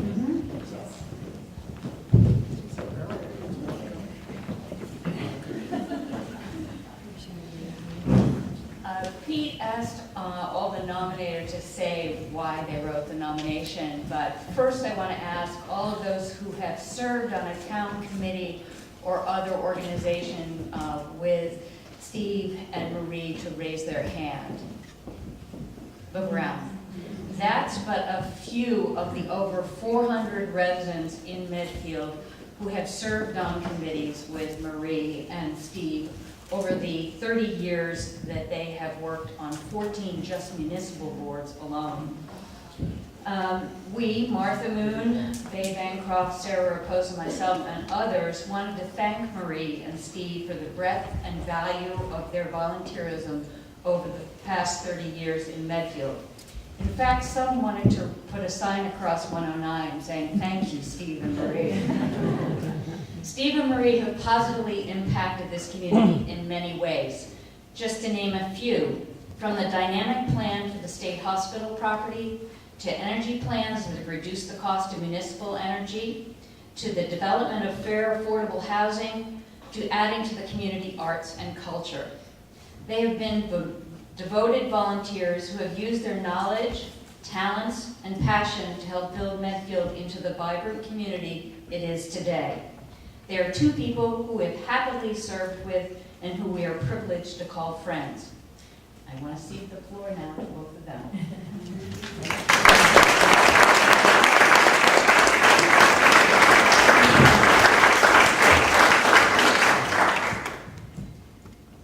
Thank you all.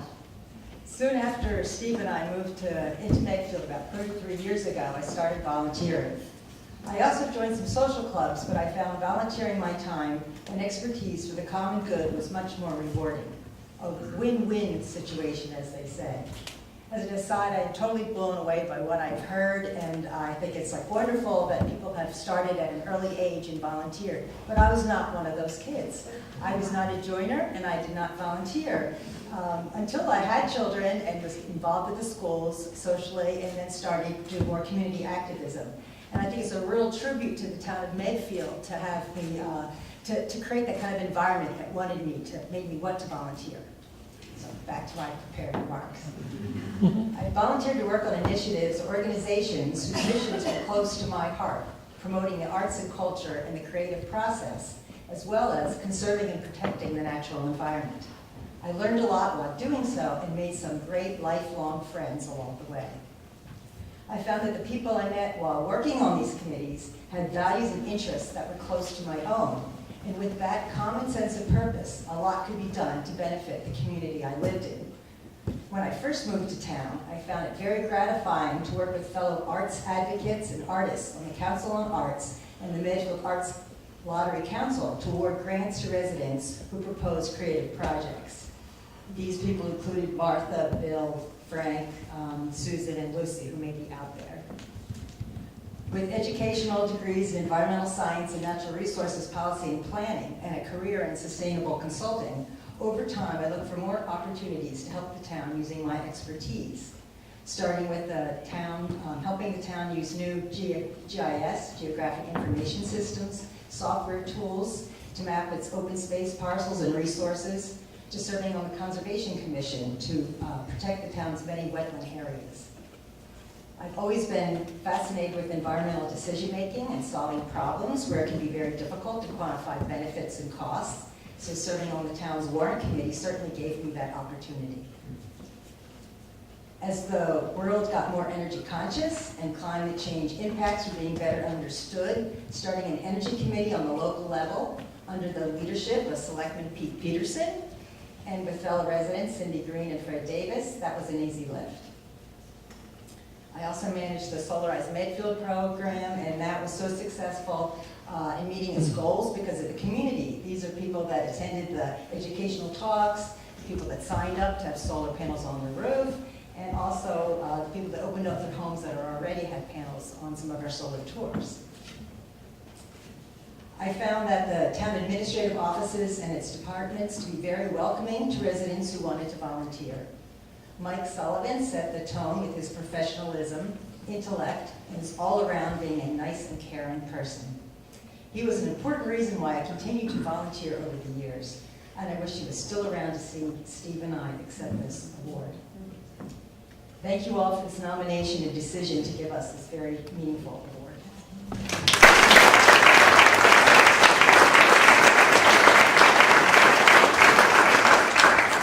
Well, thank you all for coming. I want to thank the foundation in particular. This is such a great event to recognize so many volunteers in town.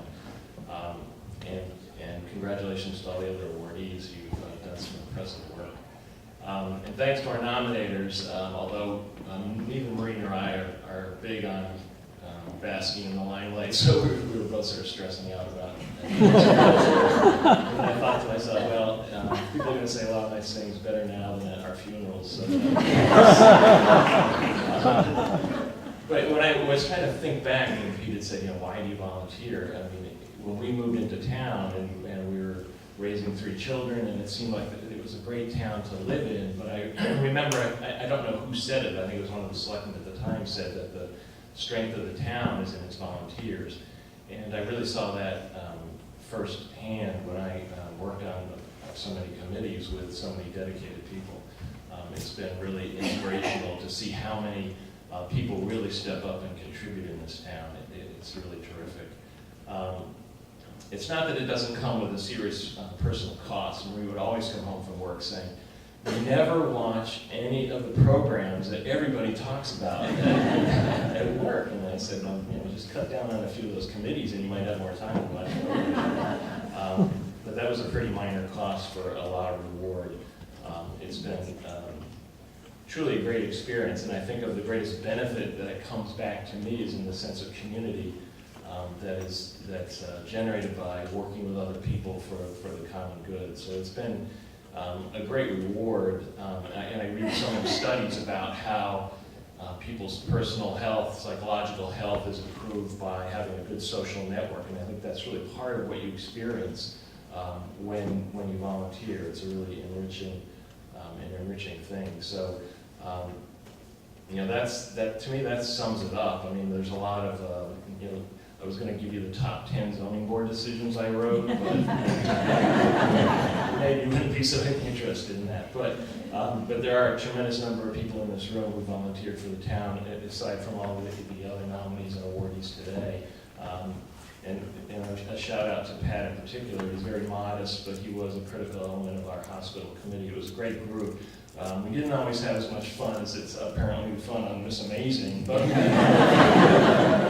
good moments. And he's right, to approach it with some levity and to bring some humor to the effort is definitely helpful. And he worked tirelessly on the economic analysis, something that I would never have been able to do, but he stepped up to the plate and did a terrific job. So it's the resources that we can draw on in our community that really makes it strong, and it's been great to work with so many of you, and we really appreciate this award, and we're sad to have moved out of town. So a number of people who I know said, are they aware that you've left town? Because we have so many great memories from living in Medfield, and we still come back because we have so many good friends here. But thank you very much. We really appreciate this reward, and on with the show.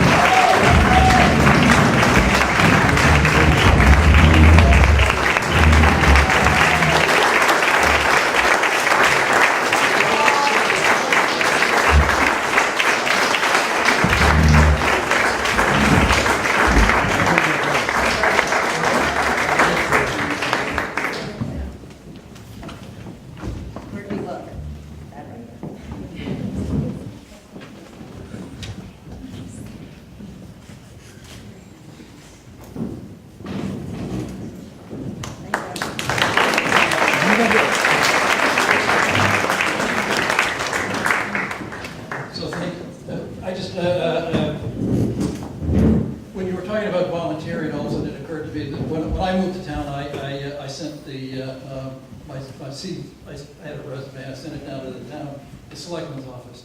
And they sent it back and they said, we have a form. And I said, oh, well, forget that. But then I had a closing where Ann Thompson was the realtor on it, and it was a problematic residential real estate closing. And we got thrown out of the attorney's office because it was a seller who wasn't going to leave. And so we had a lot to figure out. And we ended up in a bar, and I ended up buying Ann Thompson a couple of beers. And as a result of that, I ended up on the Zoning Board of Appeals, which is where I met Steve. And I very quickly realized that Steve knew huge amounts about zoning. He was really a brilliant man, and he was just sort of like a mentor to me on the CBA. So I thank you for that. And then I've watched you endlessly through, both of you, through the town. I mean, you look at this list of things that you have done, and you have not only been on these committees, you have been the chairs of these committees, and it's very impressive. So the Cultural Alliance of Medfield will get $100 in the name of the Nolans, and we've got another $100 going from Pat Casey to the animal shelter. And now,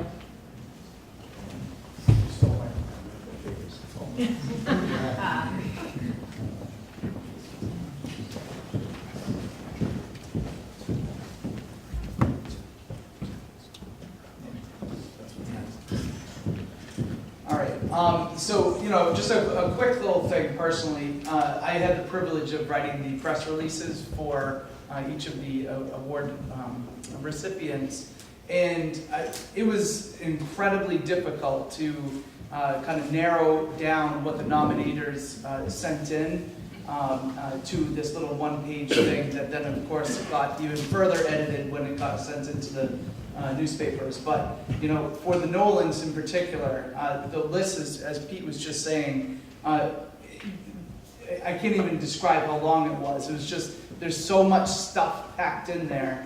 And when I sent it into the foundation board members for review, they kept saying, no, you have to make sure this gets in there. Like, there's not enough room, you know? So eventually I think some of that even got taken out of the stuff that got into the Hometown Weekly. But the next section that we're gonna do here is have some representatives come up and give some awards. I wanted to mention for the recipients here, you'll see on your tables, there are a bunch of awards that were from various representatives and senators and the Governor Baker.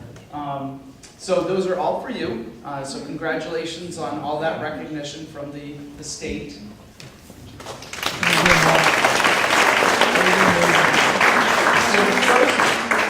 First, Senator Paul Feeney, on behalf of the Massachusetts Senate, to come forward to honor the volunteers.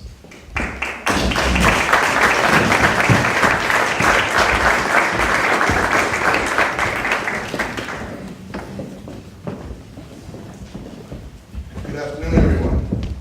Thank you so much. Joining with me is our delegation. Of course, at the end of our delegation, our leader, Representative Dial, will be up from in a moment, and Representative Dooley. We bring official greetings from the State Senate, from the House of Representatives. We can ask all the award winners to come up. I do want to echo the sentiments we just heard a moment ago. You know, frequently we get requests and people throughout our districts win all sorts of awards and we recognize them. When we actually got the narratives for each of the award winners, I said, my God, it's like Twitter. We have a limited amount of characters on our citations. I don't know if we can fit all that in. There was just so much work that was done by each of you. And I look around this room, and I think how blessed we are to represent the community of Medfield. And I think it's the reason why it's here. You know, we're blessed to have great local leadership and elected officials. Obviously, our state delegation is dedicated to this community. But the backbone of Medfield is in its volunteers. It's the busy people that just go above and beyond. And I was blown away sitting back there listening to all the things that you have all done, and to the nominees, everything that you have done. You think about the butterfly effect and how many people were touched by each of the things that you have done. So congratulations. I'd like to turn it over to our state representatives, and then we have some citations to give out to you.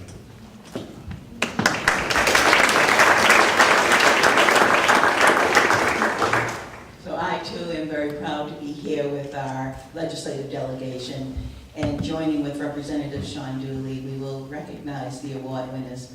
But I would like to say to you, in these unsettled times in our country, a ceremony like this, in which we recognize what it is that we do as people in our own communities, that strengthen our communities, strengthen our state. And I have always believed a strong community equals a strong state, will equal a strong nation. So I thank you each for your work. I would also like to say that we know that a town is defined by its boundaries, but a community is defined by its people.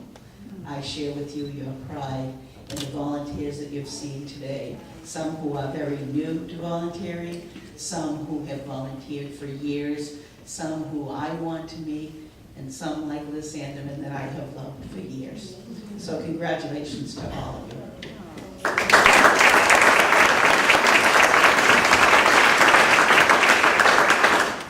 And to reiterate, it's just so amazing that all of you guys are here on a Sunday afternoon and honoring your fellow volunteers and honoring your fellow citizens. And it truly is, a day like today is what really makes Medfield great.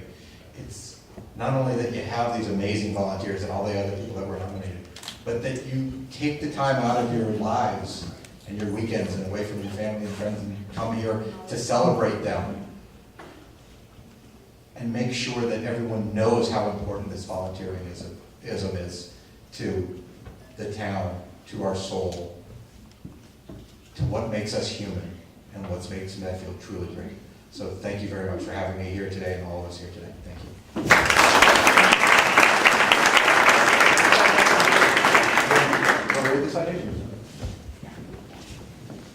So we have citations for each of you. I'll read the first one from the State Senate. It is to Maeve Devlin. Maybe you want to join us up here. So this says, from the Commonwealth of Massachusetts, State Senate, official citation, be it known that the Massachusetts Senate hereby extends its congratulations to Maeve Devlin in recognition of being named the Youth Volunteer of the Year in the town of Medfield, and for your dedication to the community. It's signed by President Caro, the clerk, Michael Lee Hurley, and a very grateful and proud State Senator, Paul Arfini, March 31st, 2019. Congratulations.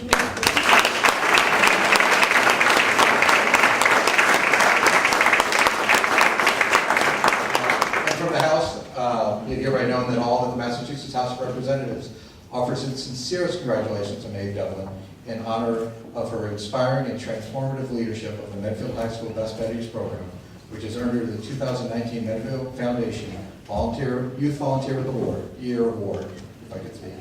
The entire membership extends its very best wishes and expresses the hope of future good fortune and continued success in all endeavors given the state the 31st day of March 2019 at the State House, Boston, Massachusetts. Robert DeLeo, Speaker of the House, Sean Dooley, State Representative, and Denise Caro, State Representative of Medfield.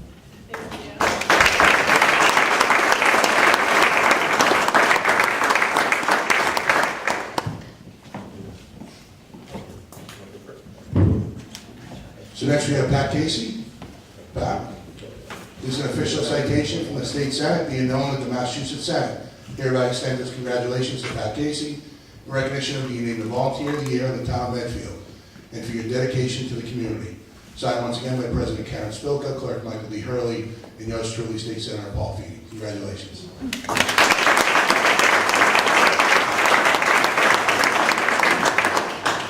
And Pat, the House of Representatives as well. Be it hereby known that to all that the Massachusetts House of Representatives offers its sincerest congratulations to Patrick Casey in recognition of your many years of dedicated and selfless service on the Medfield State Hospital Master Planning Committee and the Medfield Economic Development Committee, which has earned you the 2019 Medfield Foundation Volunteer of the Year Award.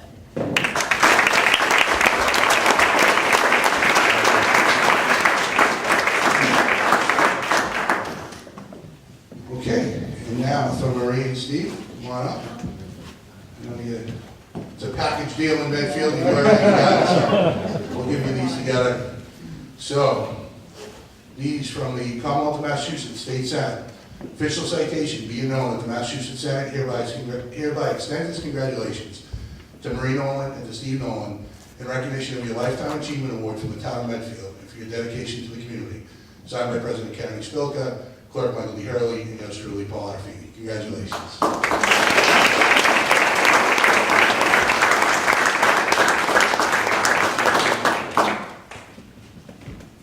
And from the House, be hereby known that all that the Massachusetts House of Representatives offers its sincere congratulations to Marie and Stephen Nolan in recognition of their over 3 decades of dedicated, selfless, and impactful service to the town of Medfield, earning them the 2019 Medfield Foundation Lifetime Achievement Award. Congratulations.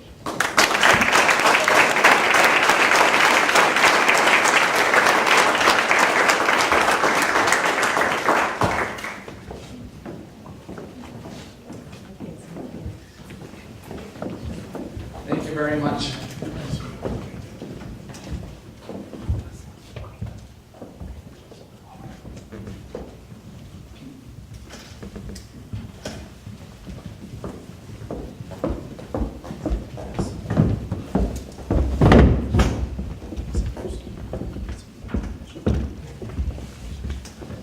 So next we'd like to have Selectman Gus Murphy come up.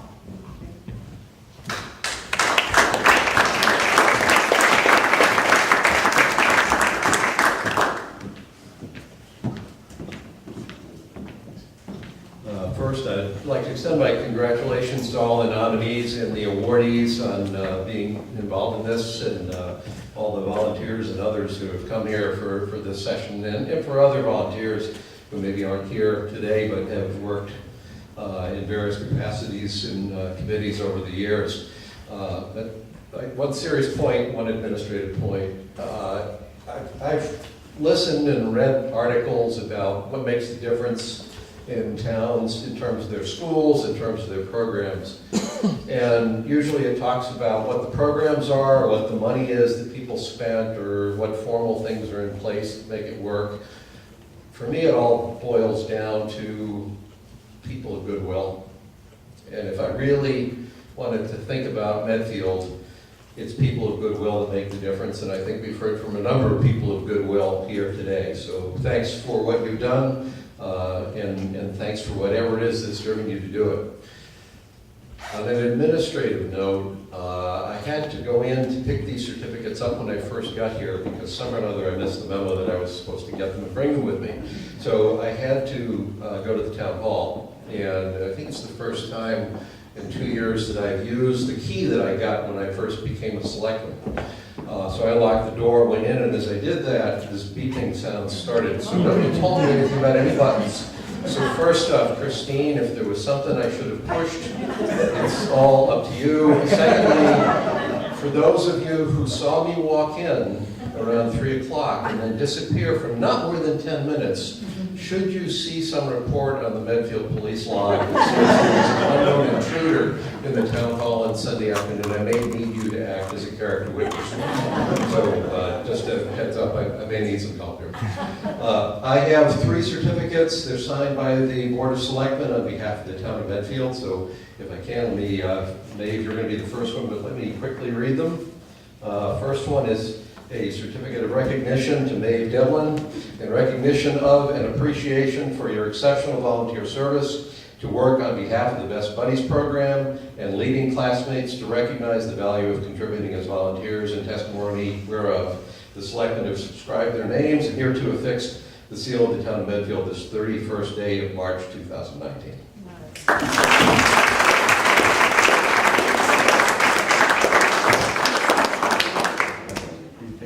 You need pictures? Yes, we need pictures.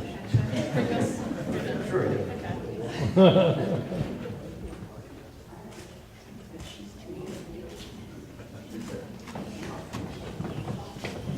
The second certificate of recognition is for Pat Casey. In recognition of an appreciation for your exceptional and devoted volunteer services to the town of Medfield as a member of the Economic Development Committee and the Medfield State Hospital Master Planning Committee.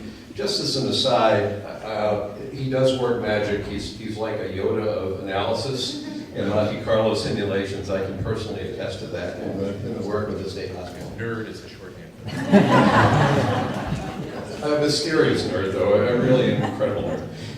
In testimony, and I'll leave you in testimony whereof the selectmen signed it. We signed it on the 31st of March. So, congratulations.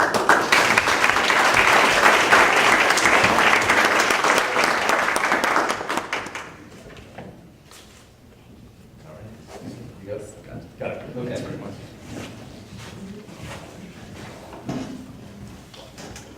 And finally, Steve and Marie, as they're coming here, I can also personally attest that I recall one time in particular where I went to, I don't remember what committee it was, but I went to one of our town meetings in the Chenery room where when it's crowded, you wind up way in the back hall, and some things came up, and I heard them, and I sent Steve an email saying, hey Steve, I went to this meeting, just wanted you to make sure that you knew about these things that were discussed, and I was informed that he was actually on the committee that was running that meeting, so it was a committee I didn't even realize he was on.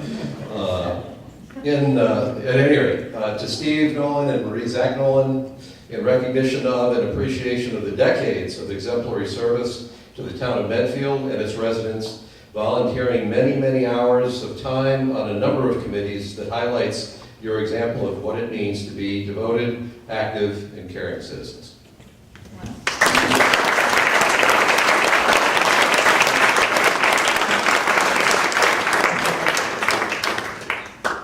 I'm in the middle. Okay, thanks.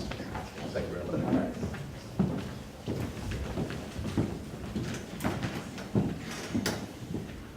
I don't think we have any of those, the last piece, right?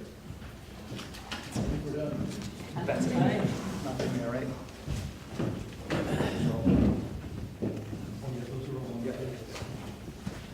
All right. So, first of all, I don't think we had a chance to thank all of the judges. And, Pat brought up an interesting question that just want to make sure everybody understands how this process works. Basically, we get nominations from the citizens of Medfield. We send out all kinds of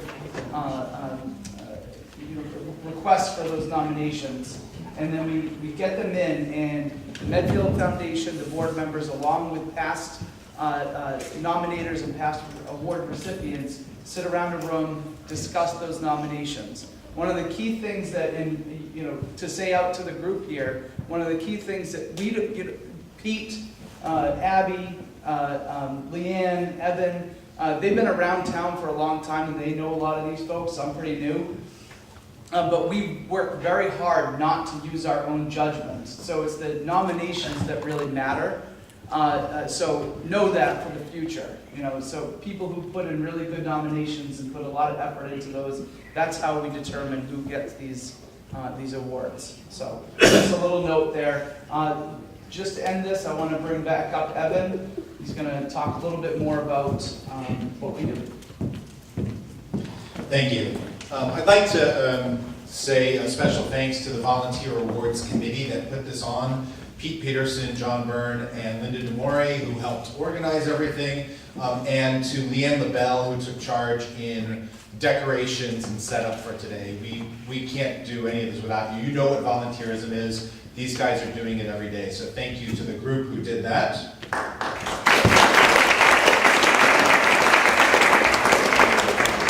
If you have a moment, I'd just like to take one other thing. We did have one other nomination today that we weren't able to talk about. And that is because this person is a board member for the Medfield Foundation, and it really wouldn't have been appropriate. But this person does deserve a bit of a shout out. So Pete, you were nominated as well for the Volunteer Awards. And here's a bit from the nomination. Osler, Pete as he prefers to be called, is Mr. Medfield. This man devotes as much time to Medfield as he does to his business clients. He spends many hours each day posting on his blog, on Facebook, on LinkedIn and Twitter, everything that is happening about and to Medfield, with pictures, graphs, and articles. He posts the people, places, and events that affect the town. He attends every meeting, not only in Medfield, but other ones as well. He does this all after working all day as an attorney, which is no small feat. He cares about Medfield as if the town was part of his family. He cares about its people. Look at the YouTube videos of him talking about Medfield, and you see the gleam in his eye and the sparkle in his smile. Medfield is his baby. He eats and breathes and sleeps Medfield. He wants Medfield to be a better place, and more affordable place for the elderly, a more productive place for teenagers, a safer and secure place for its residents. So this person was imploring us to please award Pete this most active, involved, caring, and devoted volunteer. So we would just like to take a moment to thank Pete for everything that he does.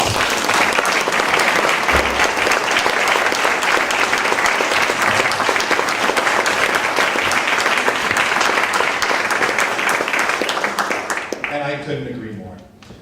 Thank you to all of you for coming out and spending a Sunday afternoon. It's one of the things that, I see leading up on the calendar. Oh, right, I gotta remember to block off that time. And when I leave here, I'm so jazzed and so inspired by everything that everybody does. This town is a special place because of the people in the town. That's what makes Medfield such a great place. Once again, I'd like to thank Roach Brothers and Brothers Marketplace for sponsoring the event and making it possible. I'd like to thank all of our dignitaries for coming. You're our representatives, and you mean a lot to us by spending your afternoon with us here in Medfield, so thank you very much.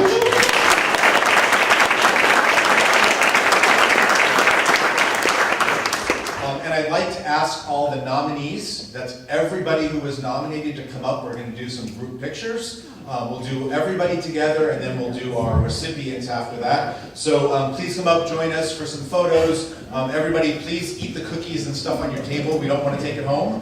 And please mingle and enjoy. And thank you for coming.